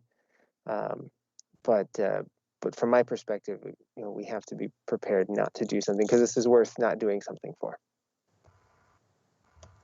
I would like to respond, Mr. Barron, if possible.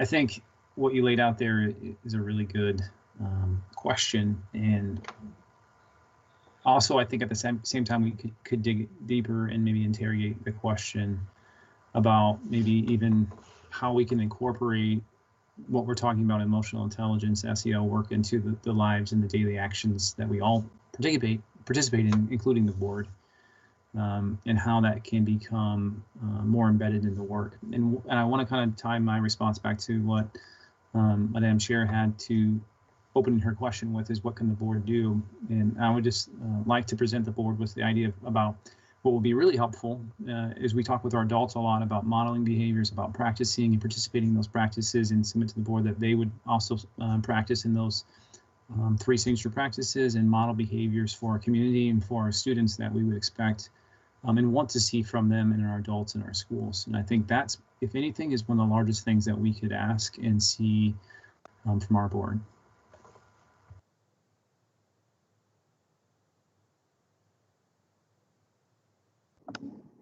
Madam Chair, I had a question, but I will I'm just going to hold because we have a number of other things on our agenda we need to get through, and I'll be happy to raise that during the work session. I really am interested in how we align the anti-racist work in a more intentional way with SEL. And I didn't hear a lot about that tonight, so I'm really interested in probing that further. No, thank you. That sounds good. Ms. Martorano, did you have a question? Okay. I too will hold my questions until the work session. Thank you. All right. Thank you all for just have, Mr. I Cody, just I'm have sorry, one go little ahead. thing, should be quick. Yeah. So you said the test window closed, I believe it was January 7th. When did that open? What was the actual window? Do you know offhand? I believe it was, and Val, correct me here, I believe it was the middle of December. I have to go back and look exactly, maybe even earlier, first week in December. We extended the window twice to try to raise the amount of participation as much as possible. I can review and I can tell you specifically in the work session tonight. It was the 9th of December. 9th of December, thank you, Doug. Okay, well, yeah, then I guess my real question, that I was just looking for a little context. So do we know when the spring window opens? We do. I'd have to look it up and just tell you. I don't know it off the top of my head. I was going to say, Mary might be on our call. She might be able to tell us. Okay, well, I guess that's for the first 2 weeks of March. okay. Thank you, I mean, Dr. the dates there are also a little bit irrelevant. My actual question is, we'll see what shakes out on the ground, but it'd be interesting to split our data between the kids in the virtual environment and the kids in the building and see if that is, if they track, if there's a disparity. I'd be very curious to see that later on. So I don't know if you guys have a plan to do that. If not, then We throw can it in do maybe. that. We can do that. It's not an issue with our specific vendor that we use, and again, Dr. Grinstead can probably speak to that specifically. That's something that we can ask for. Okay, thank you. Madam Chair, really quickly, it just occurred to me when I was looking at the data that you all presented, how encouraging it was, and nobody said that yet from the board table yet either, but to see the growth on some of these measures within everything that our folks have been teaching and supporting kids in is commendable, and it needs to be said. So I'm appreciative of you all, but then also of the workforce that's behind those positive numbers.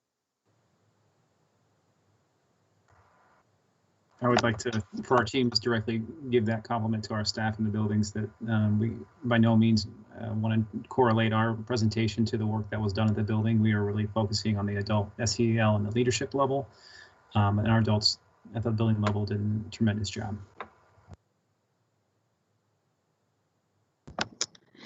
Thank you all for uplifting your questions.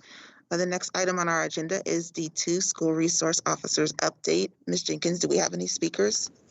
We do. Andy Montalvo Martinez.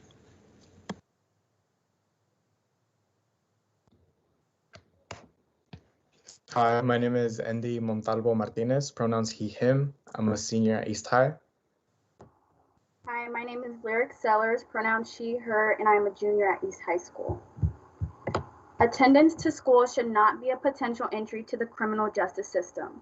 We as a district proclaimed a commitment to anti-racism, not anti-racism to a certain extent. Upholding a systemically racist institution in our schools is not education, it's indoctrination. Being the model for urban experience means recognizing the injustices your students face and dismantling the existence of institutional racism in Des Moines public schools. Everything leads to the notion of removal. The personal experiences, the research, the validation from mental health specialists, and the data collected by the Iowa Department of Human Rights. The DMPS specific data report states that charges originating from a DMPS location have increased more than 200% from 2015 to 2019.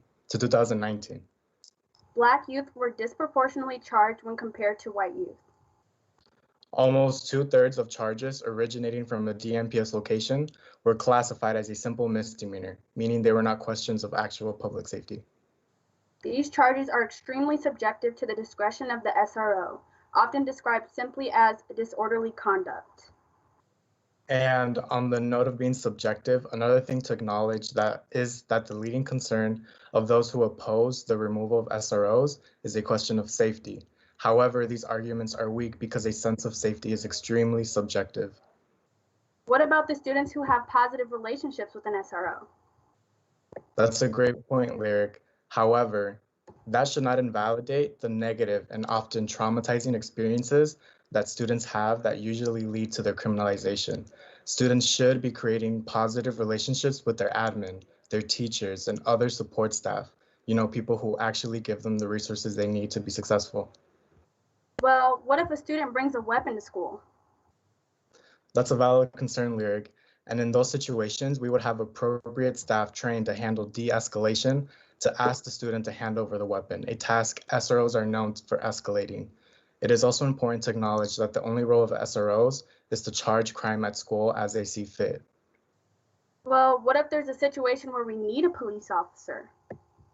That is another valid concern. However, removing an SRO presence from school does not mean we don't have access to them. They are simply a phone call away. We don't have officers sitting in our front lawns. Now, regardless of the data to support our claims, the lived experiences of our staff and especially our students should stand on their own. I want to acknowledge that the experiences we're going to uplift came from a survey conducted by Kai, and Roa, two student leaders from Roosevelt. These experiences come directly from students and staff in DMPS. Trigger warning, there are descriptions of brutality and mentions of rape and sexual assault. Staff. Police officers escalate violence. They don't have the proper training to build healthy relationships with students and staff. They are instigative and create a toxic distrust between students and building staff. Staff. At Central Campus, I've seen the officer berate and harass students, use unnecessary harshness of tone, and be aggressive and demeaning with students. Student. Officer Underwood made me feel really uncomfortable when I talked about when I was raped by another student at Roosevelt. It took so much courage to speak out about it, and he kept saying, "I'm doing my job. I'm not here for your feelings. I can't say who I believe. We need both sides before we can do anything." He never said he felt bad for me, sorry when I was shaking in my seat, talking about it the entire time. He said I basically had no chance with the case and was dismissive of me for doing the right thing. A rapist still walked around the school for a year with no consequences other than moving his band locker. Student. Our SRO showed us a video freshman year of two Black men who were racially profiled and pulled over by two cops, and the SRO stood there trying to convince us why the police were right, how it wasn't racial profiling, and shot down anyone who said otherwise. This was Officer Moody at Roosevelt High School in 2018. Now, in conclusion, there is no reason a student should have a criminal record before completing their diploma, and having SROs enables a diversion from school to prison. This is the time to have faith in your students and to have faith in your staff to cultivate a culture of liberation and love at its core. This is the time to invest in resources that will actually support the development and success of your students. This is the time to acknowledge that SROs are of benefit to no one. Thank you for your time. 1 minute. Thank you. We have no other speakers. I would like to thank Lyric and Andy for speaking to the board this evening. I know you both have been very passionate about SROs, and we appreciate you taking the time this evening to speak with us. Superintendent Ahart, would you please introduce the matter?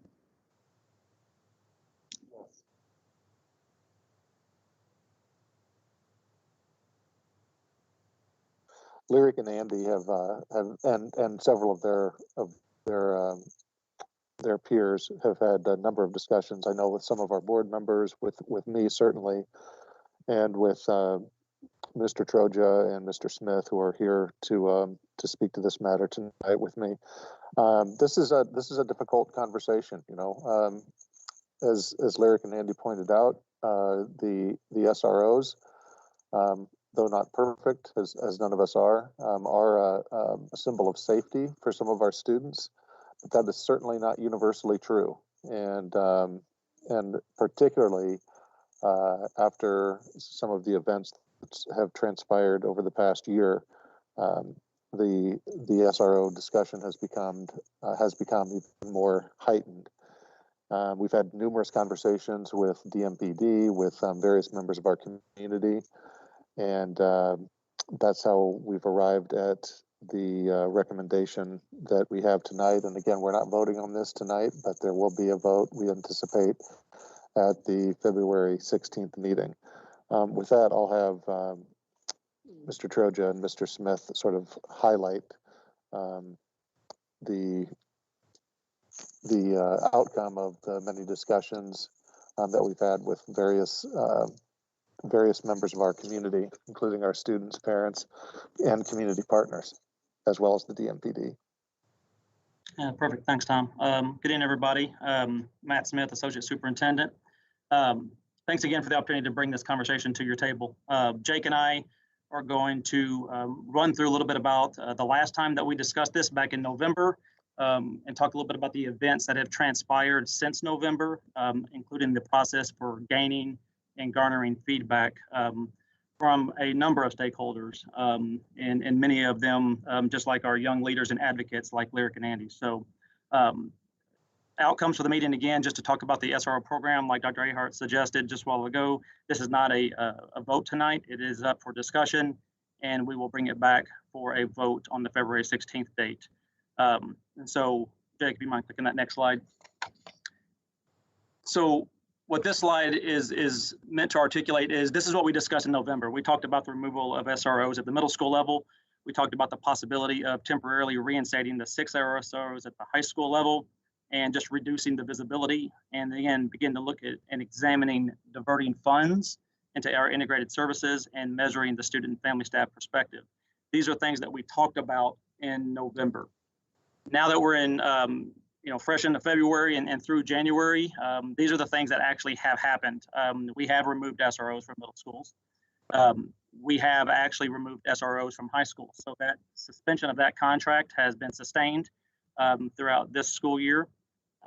We are diverting funds to support integrated services, and we are continuing to collect and measure feedback from staff and families and students and school administrators. And so each of those processes has taken a considerable amount of time, and we have engaged in a number of conversations with folks around how they're feeling about this. And before Jake jumps in and we begin to talk about that last bullet point around the measurement, right, around the prospective data and some of the data that we've collected from staff and families, it is important to note that this is directly associated with the SEL presentation that we just listened to and that we just engaged in. This is directly associated with our anti-racist work.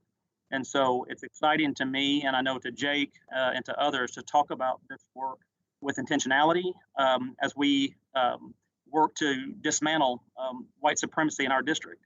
And that's a word that doesn't get used quite a bit, but we need to get used to using that word and that phrase, white supremacy, because this is absolutely about that. So, Jake.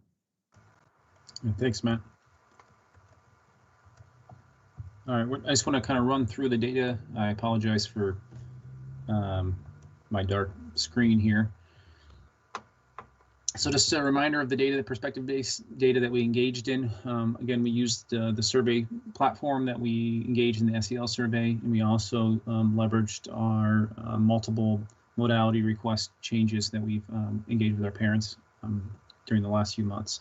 So far we had 6,401 households. So that means could they have multiple students in that household engage in the survey. We had just over almost 14,000 students, and then that's a 78% completion rate for our 612 students, and 81% completion rate for our staff, around 2,700 staff there completed this survey. And this data is complete and included in the report that I submitted to the board. So this is just an overview. This is the basic trend data that we saw from that. This is broken out by subpop, by race. What we'll see in general is there isn't a ton of division or large gaps among race. There's a few differences across the board, but we see these are our parents' responses. Our lowest response here is their overall experience with SROs. Highest response is how they thought it might be important to have SROs included in the campus. From our students specifically, what we saw was a 53% positive response rate, and that was over 4 questions, and I'll show those 4 questions here in a second. We saw that percentage positive response rate distributed here across race. Again, not a ton of distribution here. This is how it looked like in grade levels, and what we see is a trend as students age from 6 to 12, their positivity response around SROs decrease. I think noted that we have SROs present in all of our high schools, and we did not have them significantly involved in middle school. Here's the 4 questions, and so what you saw is a 53% positive response rate was a aggregate of these 4 questions. The first question, I'll just read it to the boards, it may be small. How safe or unsafe do you feel having a school resource officer at your school? That was a 58% positive response rate. And just reminding the board, it's a Likert scale of 5 points, and they take the 2 positive responses and add those together. So we do not include the neutral response. Question 2 says, how comfortable do you feel being around your school resource officer? That was a 41% positive response rate. How helpful is it to have a school resource officer at your school? That was a 42% positive response rate. And the last question with the highest response rate was positive was, how positive or negative has your experience been with school resource officers at your school? That was a 69% positive response. For our staff, they had 2 questions that they responded to. They had a 48% positive response rate. Those 2 questions are, how does the presence of school resource officers affect the overall climate of your building? They had a positive response rate at 62%. And then, how important is it to have a school resource officer in your building? We had a 33% responded favorably to that question. In addition to the perspective-based survey, we've engaged in numerous discussions, town halls, individual conversations with stakeholders over the last 4 to 5 months. Just highlighted a few of them here. We've participated in the community-led forums that by our partners within the community and our discussions. We've collected feedback from multiple student groups, at least over 80 different students we've met with at different groups and different times. In addition to the perspective-based survey, we've collaborated with multiple administrators, teachers, and staff during this discussion, and we've worked directly with our partners at Des Moines Police Department. Go ahead, Matt. So, yeah, thank you. And what we spoke about was that in January, we would come back to phase 2 and we would present to you 1 of 2 options. If the option was to move forward with an SRO program, and that was something that the board desired to do, then we would then convene a task force and hire a community partner to facilitate an MOU to redesign that MOU contract. And so that's actually not the proposal on the table. And so we'll jump into that briefly. The proposal on the table actually tonight is that we discontinue our SRO program. By doing so, in the remaining months of the school year, we would continue to offer guidance and support to schools in response to crisis, specifically when to call law enforcement. Again, training for staff around de-escalation and mitigating situations involving controlled substances and weapons. And again, obviously working closely with our public safety team, our own security department. These would be foundational steps that we would take, making sure that our protocols are in place, our guidelines are established, and then also transfer that into what will be FY22.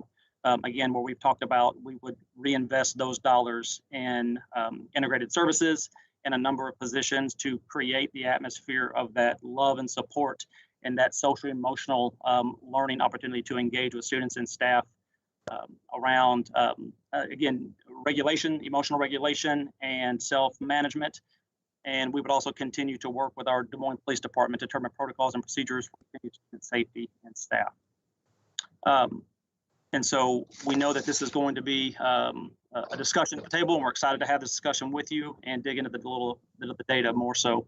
So that is the extent of the program, of the presentation tonight, and we are recommending that we discontinue the program.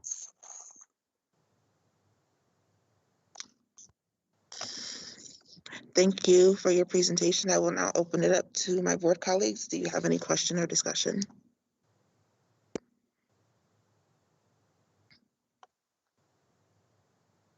All right, Madam Chair, I have a couple thoughts. I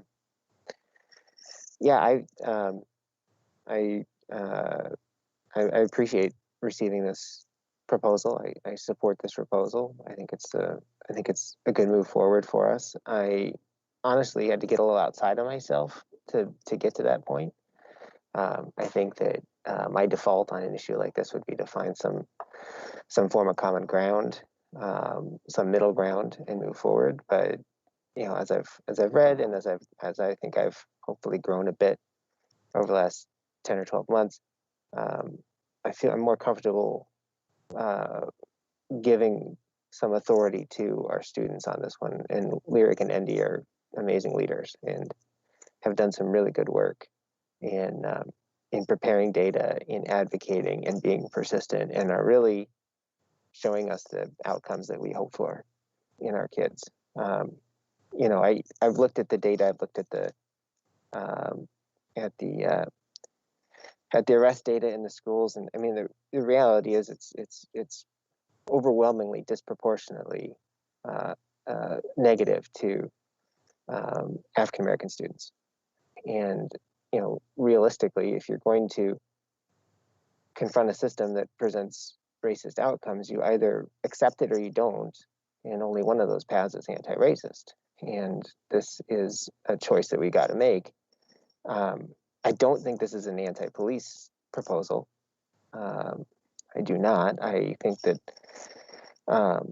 even the police agrees right now that they're not a positive influence at this point, and it's in their officers' best interest not to be in the schools too.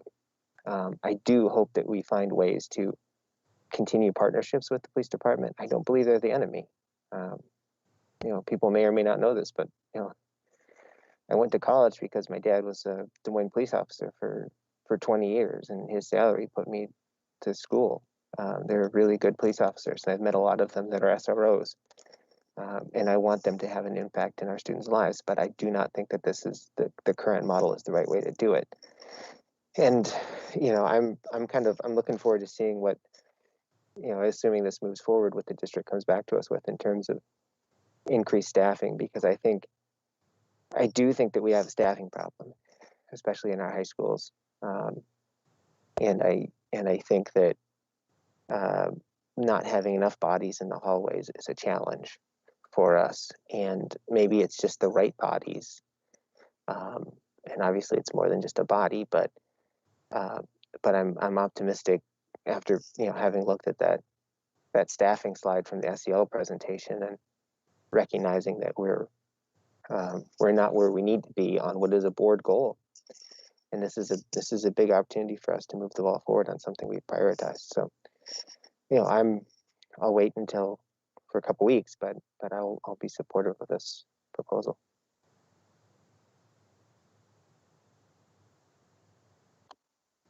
Madam Chair. I want to echo a couple of Rob's sentiments here.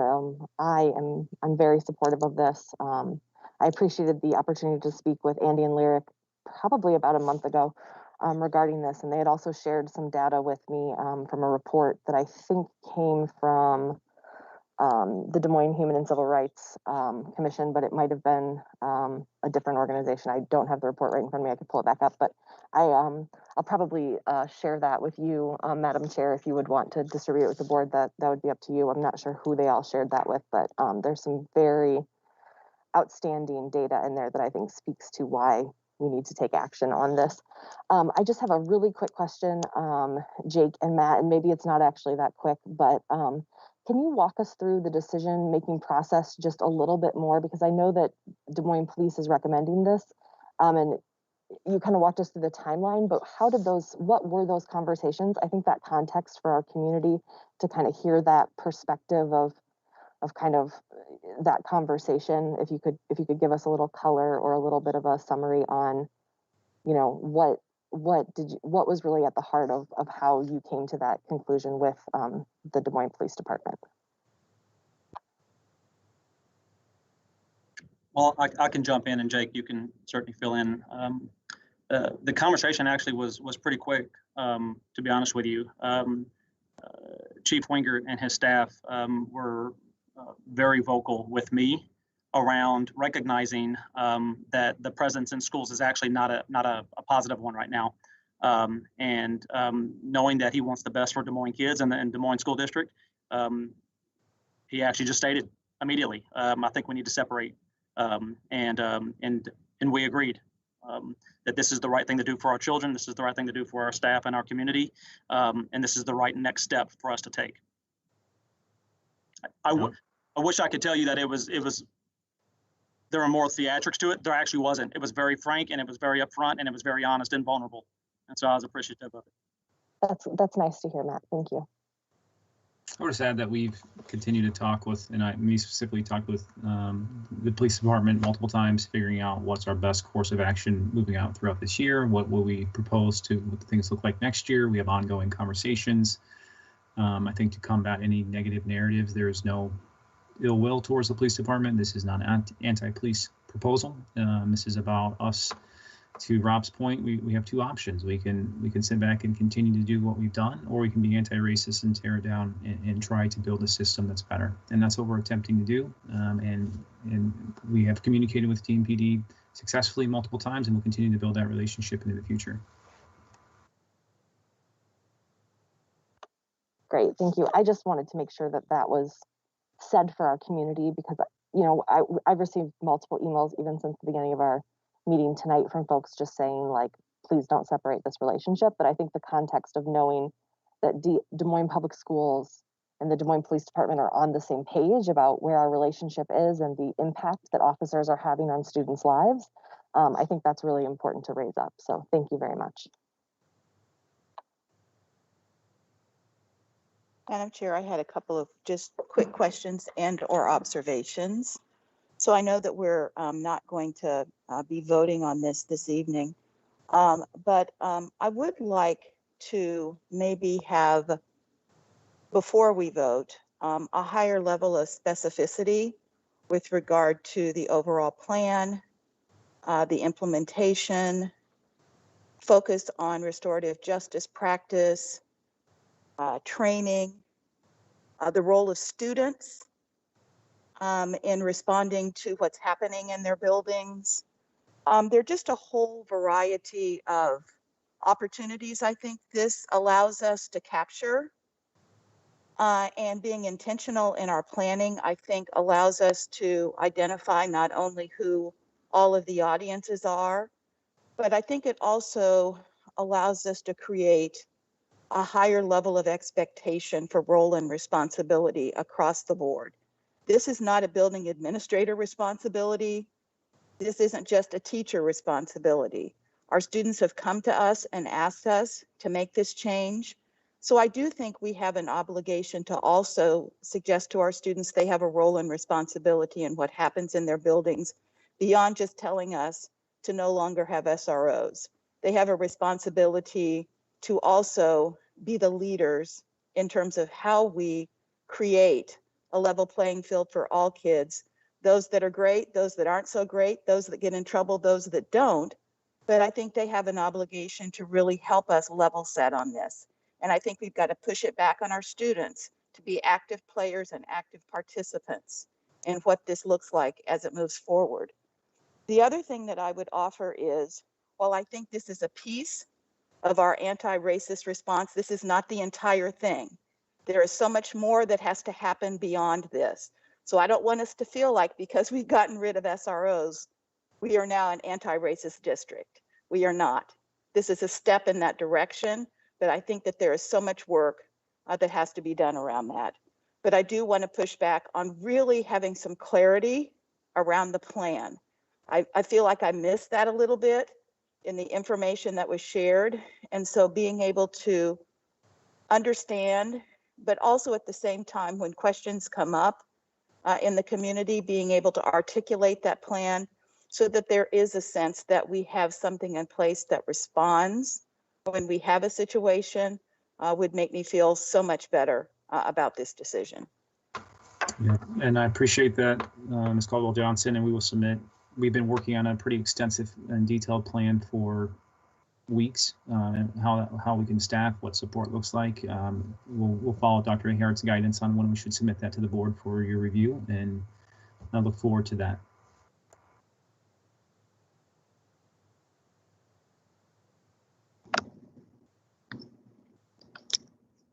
there any other questions or discussion? I do have a couple of questions. I too am concerned about just completely ending the role of the SRO without having any PD until the next fiscal year. And perhaps I'm misunderstanding that plan. I hope that we have some sort of restorative justice practices being put into place in lieu of those SROs. I don't know if that's won't be beginning until next year, but that is a concern of mine. Yeah, we're working with a small group from the high school team, administration team right now, and we're doing some developing of procedures and tools as we move throughout the year. We're providing guidance in those areas as well. I think to move towards restoration, we're building that platform to be ready for that in next year. I think ultimately what this decision allows us to do is invest in restoration. It allows us to take resources and direct them right to the core of where we can solve, mitigate, and build quality relationships that prevent the use of law enforcement in the future. And so that's what we're doing. We're in that process right now. And so I appreciate you lifting that up, and we're working continuously on improving those systems right now.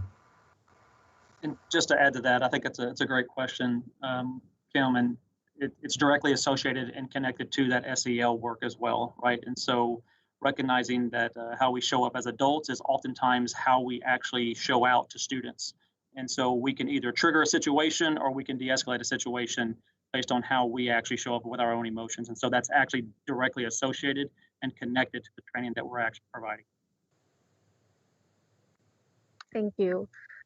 As I was preparing for the meeting and reviewing your supporting document for today's presentation, I was a bit confused. I first went through the PowerPoint presentation and saw the recommendation of the removal of the SROs, and then I went to the report and saw that the report included details of safe, successful schools framework that included SROs as a part of that framework. Also, you included the detailed information regarding the national SRO training. So the supporting documentation I felt was a little bit misleading to the recommendation that we're receiving today. And if you could just speak to, is that just part of the research that was done in preparing for this recommendation? Because it seemed like those supporting materials were leading towards a different recommendation.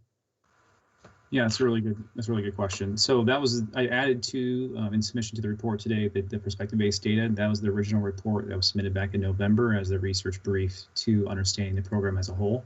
So that safe and secure framework is something that we're using in our integrated services work as well. And if you dig into that a little bit deeper around SROs, there's recommendations on how we can mitigate that through MOUs. And so I provided an example of what that would look like for Denver Public Schools in there as well, if we have an extensive MOU. So that was really through the investigation interrogation process of the program. And so what you saw was the perspective-based data added into that report. And that's where we came to that conclusion where we are. I think if you look into the safe and successful schools or safe and healthy schools research and continue to dive into that, they were a signing partner of that work. And they were a member organization in that work as well. And so I think it's supportive to how we're building those systems. And I think it just speaks to how we can form a positive relationship with DMPD and create a system that not only is integrated and supportive for students, produces results that are positive and doesn't marginalize one specific population of our school population.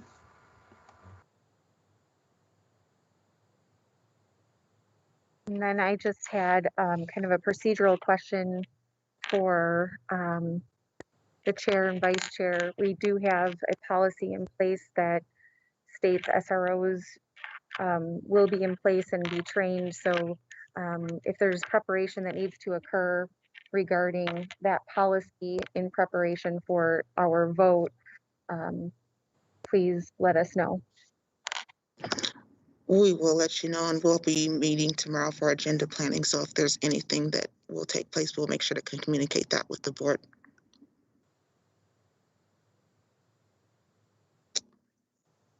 Okay, I don't think I hear any more questions or I- see. I do, if I Okay. could ask. Yep, go ahead. Sorry. No, it's So, okay.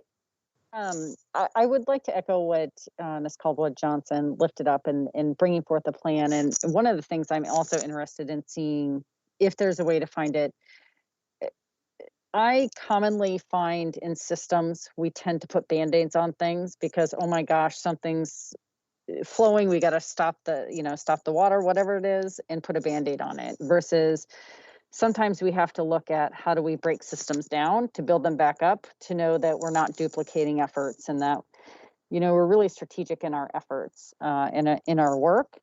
And so I know that we've got a lot of different positions within our buildings and within our district, that I'm just curious how they all maybe will flow into supporting this work moving forward, as we work on SEL, as we work on relationships, as we work on a lot of different things in our building. So it's not really a question, it's more of just something I would be interested in finding out, how our various support staff will be involved in this work, so that we're not duplicating efforts and just hiring more staff just to have more staff. But I want them to be intentional in their work. And then now I got to see if I had something else here. Sorry. I'll just respond to that real quick, Sawyer. Yeah. We have a very detailed plan. I think the integrated services work that we've been doing across the district has forced us to look at building systems district-wide. This decision is also a catalyst of how we can do that in addition to at our high school levels as well, systematically. So the plan will be very, very detailed. It is very detailed and laid out how roles and responsibilities fit with specific staff members, how we're using those roles and responsibilities to leverage the outcomes that we spoke about at the beginning. So when we're able to submit that to the board, I think you'll be pleased to see kind of the way that we've aligned that. And I would articulate that it's very clear. Okay, perfect. The only other thing that I was going to bring up is in our SEL presentation, Dow had talked about, the SEL work and how it's starting, right? You're laying the groundwork, and I feel like we'll get that there, but I feel like these are tandem. These, getting rid of SROs and looking at our SEL work are really parallel processes. And so do you feel confident in just starting that SEL work, that we will be at a point and comfortable in making this decision right now at this time to remove the SROs from buildings?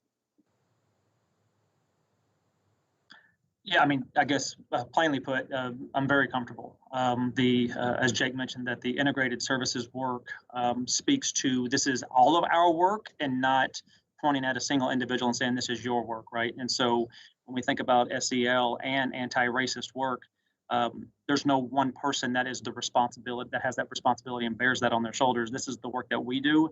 And so the opportunity is to really dismantle what we have as a current system and rebuild that and make sure that everyone knows their role and becomes empowered and confident and competent in their skills to engage in this work as a system. And so that's kind of I guess a short answer to your question, but very confident that this is the right timing for this. Okay. And I would just lift up to the use of, echoing what Ms. Caldwell Johnson said about our students and bringing them into the fold of this work, but also our families and our community. And what are the other resources we can access within our communities to help in this process as well? And so hopefully we're not thinking we're going this alone, but that we are all a part of this community, and how do we bring others in with us? Thank you. Thank you, Ms. Sawyer. I believe, Mr. Cody, did you have something as well? Yeah, just a quick one here. So I'm looking at the data in the spreadsheet, and I do have a question back on that parent survey panel. I can't find anywhere that the question of importance is the one that scored consistently highest, but I don't really know how that question was phrased. Do you guys have that offhand somewhere? Yeah, I can pull it up and read it verbatim. I believe I'll just summarize it. How important is it to you or to your student to have an SRO on campus? But if you give me just about 60 seconds, I can pull it up and read it to you exactly. That's fine then. I just found it interesting that these parents found it very important. At the same time, they're reporting very, very negative experiences and a negative impact on the climate. But yeah, the data in that PowerPoint was striking. But the report that Ms. Teller-Gadell referenced earlier, that data was incredibly troubling. The disproportionate incidence with our African American boys and girls was just it popped off the page. Like this is a problem that cannot be ignored. And I just want to emphasize that the data you guys shared, you know, in this is something, but that's really something to behold. Yeah, I think I want to add to that, and I'll read the question verbatim for you. Mr. Cody says, how important is it to have a police or school resource officer at your child's school? That's the question that was asked directly. Yeah, it's striking. You know, what else? If we add on that when a juvenile is involved in the juvenile justice system, we know that without any uncertainty that they remain in the justice system for the rest of their life. So it's a compounding issue. It doesn't just end as they age to an adult system. They continue in the adult system. I think even our own data locally here will tell you that's above 90% likelihood that student will continue in the adult system.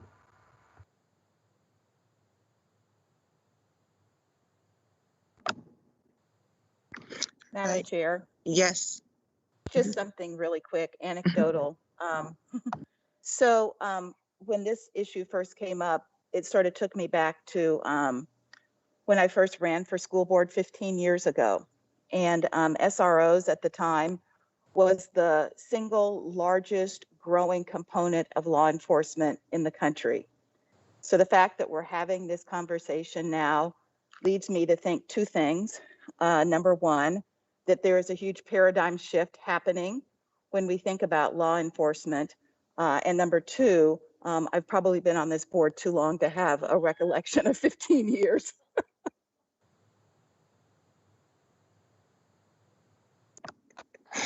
Madam Chair, I have just Yes. one more thing.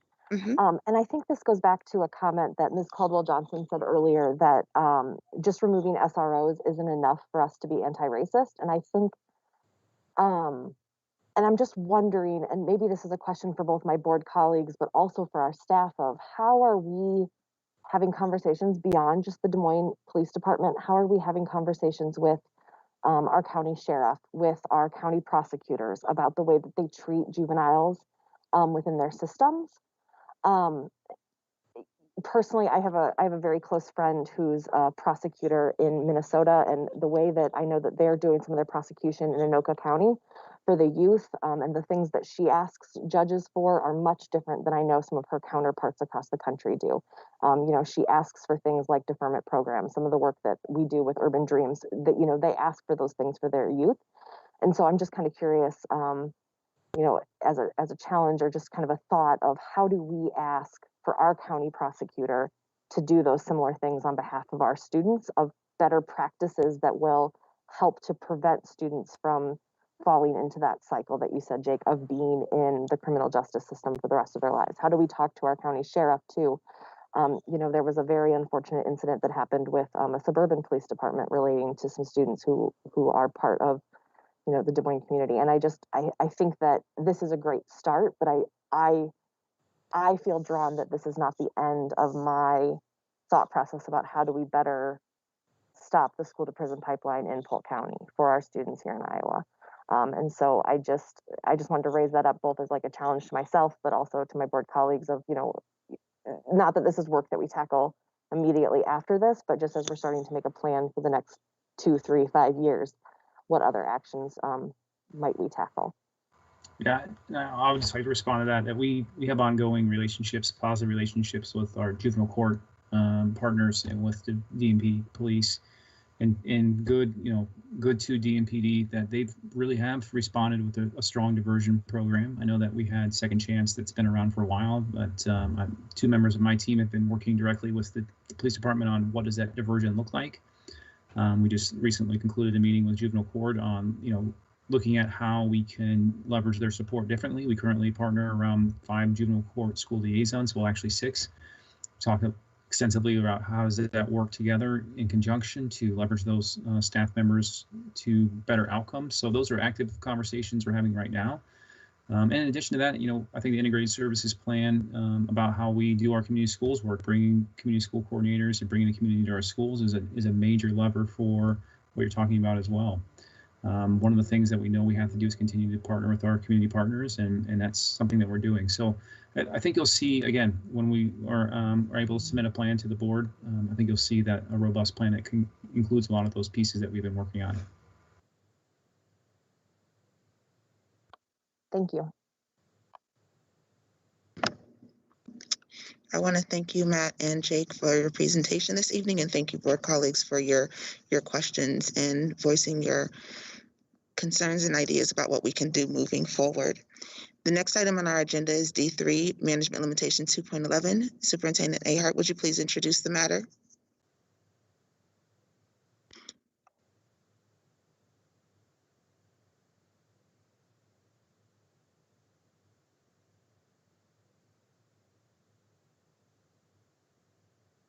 Sorry. Yeah. Yeah, so what you have in front of you on the update on management limitation 2.11 is the report that has looked, with updated data that you've seen a number of times now. You also have the latest COVID-19 school update from Dr. Schaefer. And that's worth taking a look at, I think. Nothing I think we need to spend time on right now. And then finally is a copy of the actual, oh shoot, hopefully I put the right attachment in there. Let me check that. I may have mistakenly attached the wrong attachment. Let me just check that real quick. At any rate, the idea was to suggest revising the policy 2.11, given that our circumstances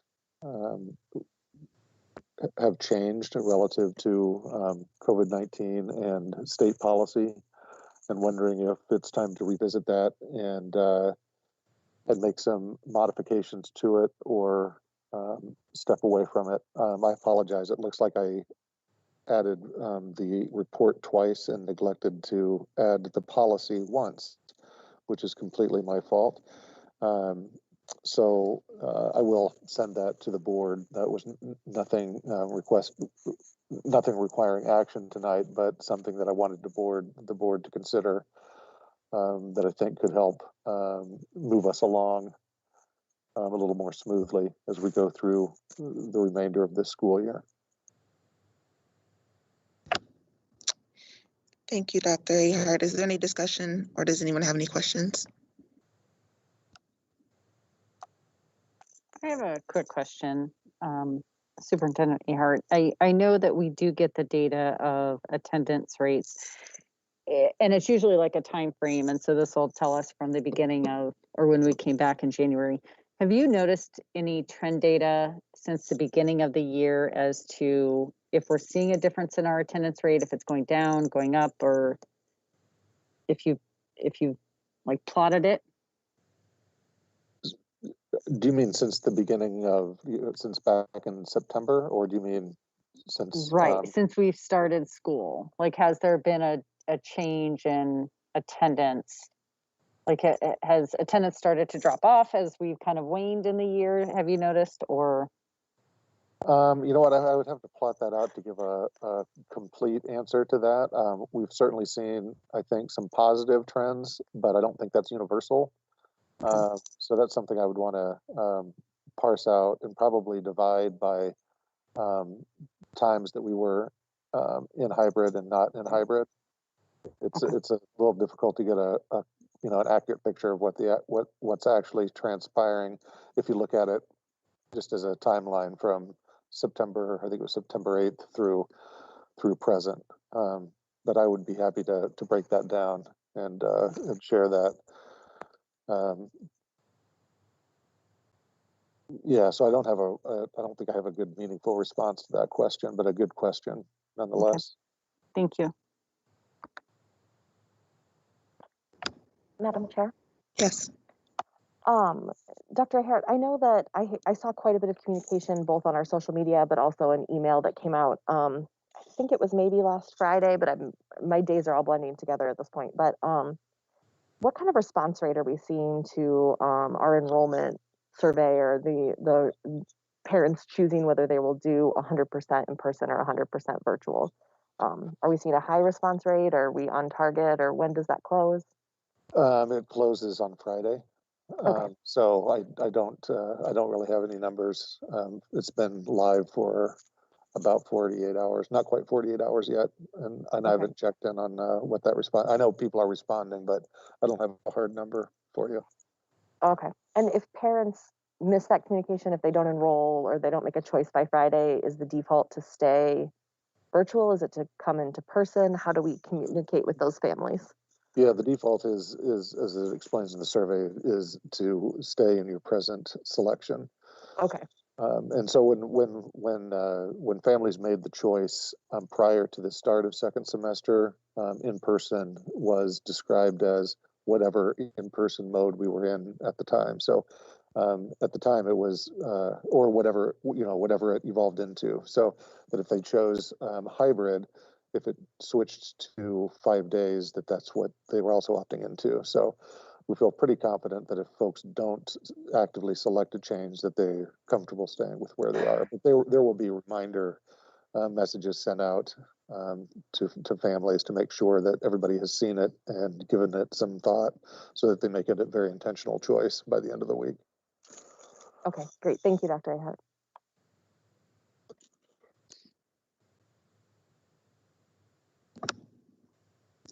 Mr. Barron? Thank you. A couple things. Areas that the board has received in updates that could probably use a little bit of illumination for the general public. One is, can you walk through kind of the work that you've been doing these last several weeks on securing vaccinations for our staff? Yeah, that's a good question. So as soon as a vaccine had been approved, we started conversations with Polk County Health when we learned that vaccines would be distributed to states and then to counties, and we offered cold storage if that was if that would be of utility to Polk County, and to support and distribution. And there was no interest in us partnering in that way.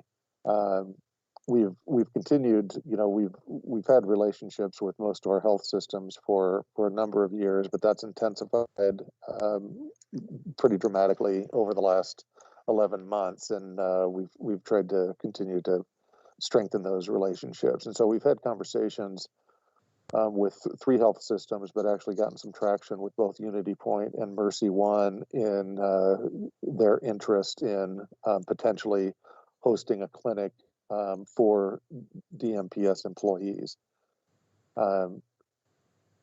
We've made it further along with Mercy One than with Unity Point at this point in time.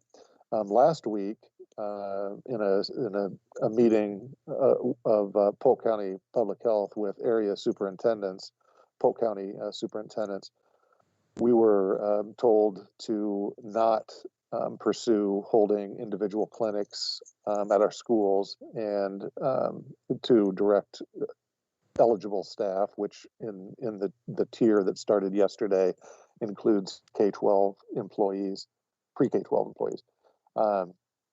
Because there's just such a shortage of vaccinations. So, so at any rate, what we have secured is 500 vaccines that we will provide to DMPS employees this Saturday, and that's in cooperation with Mercy One.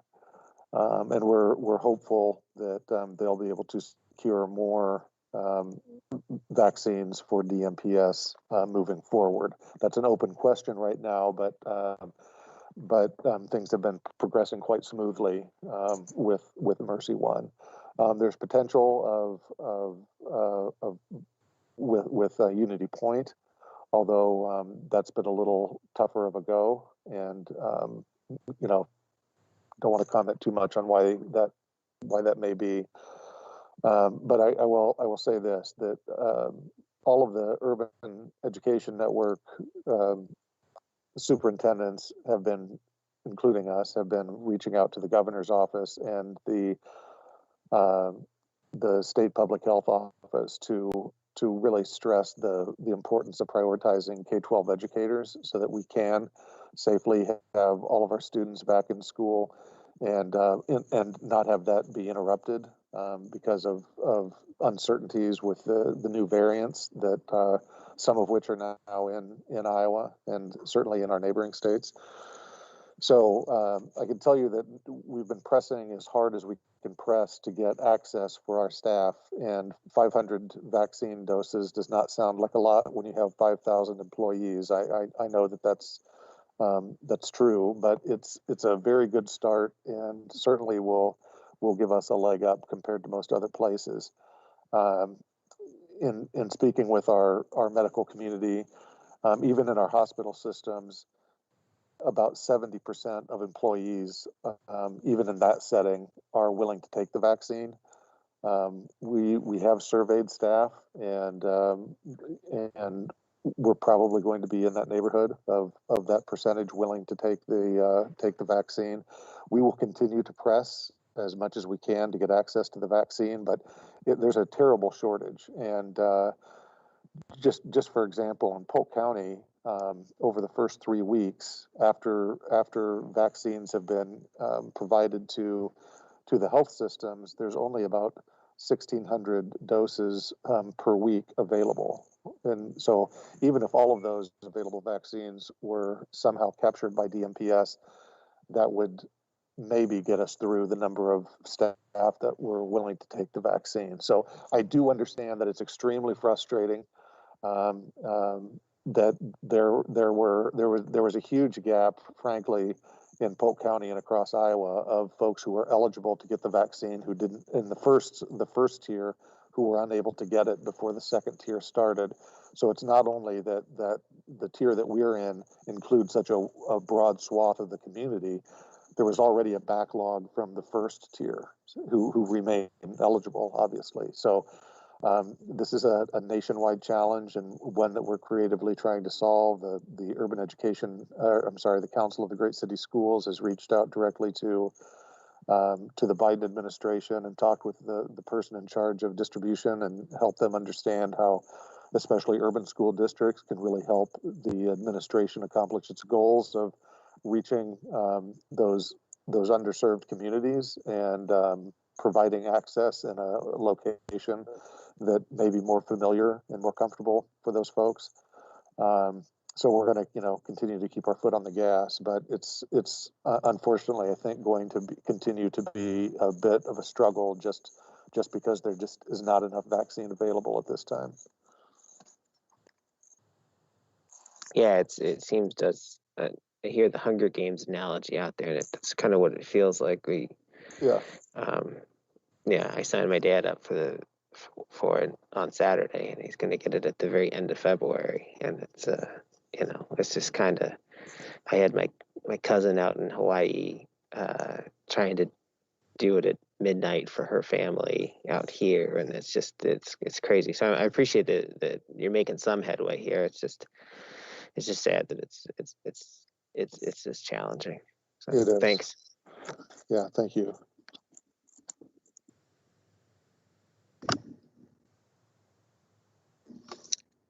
Okay, hearing nothing further, I'll go into our information only items. We have 5 items there for information only: notification of award of competitive quotes, preliminary plans for various school improvement projects, fiscal year 21 title budget summary, regular school board meeting proposed agenda, and proposed fiscal year 22 school calendar. I would like to draw your attention to information only item 4, the committee that myself, Kelly, and Kim all sit on for our student outcomes governance. We are suggesting and proposing a change to our agenda. So I'd like to make sure that you all take a look at that because we would like to discuss that and put that to a vote at our next board meeting on the 16th. I will now move to items of privilege. Next on the agenda, we have items of privilege. Do any board members have comments to share? Ms. Sawyer. Just a quick reminder that on February 13th is our next CLAT coffee, and it is from 9 to 10:30. It's a virtual coffee. You can check out the Facebook page, DMPS Community Legislative Action Team, to look for that, the link to register.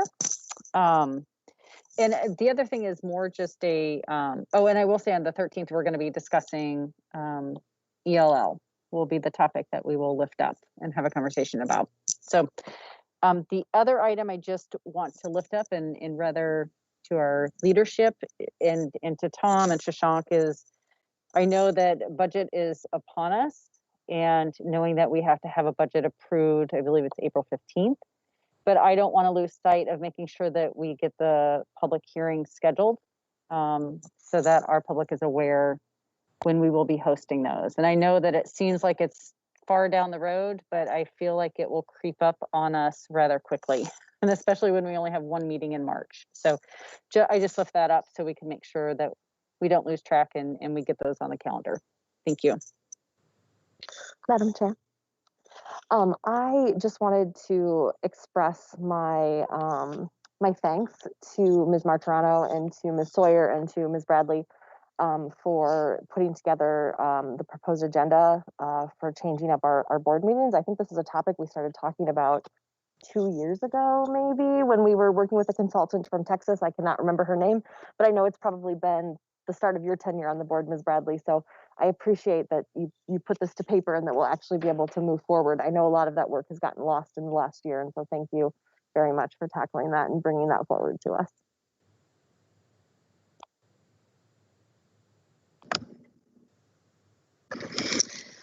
I'm hearing no one else. I just have a couple of things before I turn it over to Dr. Ahart. We would like to offer our condolences to Marjorie Spivak. She was a longtime school board member and public education advocate. She passed away in late January. She served on our board from 1963 to 1979. She also donated funds back in 2000 to begin our annual middle school music festival, which is now named in her honor. She died at her home at the age of 99, so we just wanted to send our condolences to her family. And the last thing that I would like to speak to is Black History Month.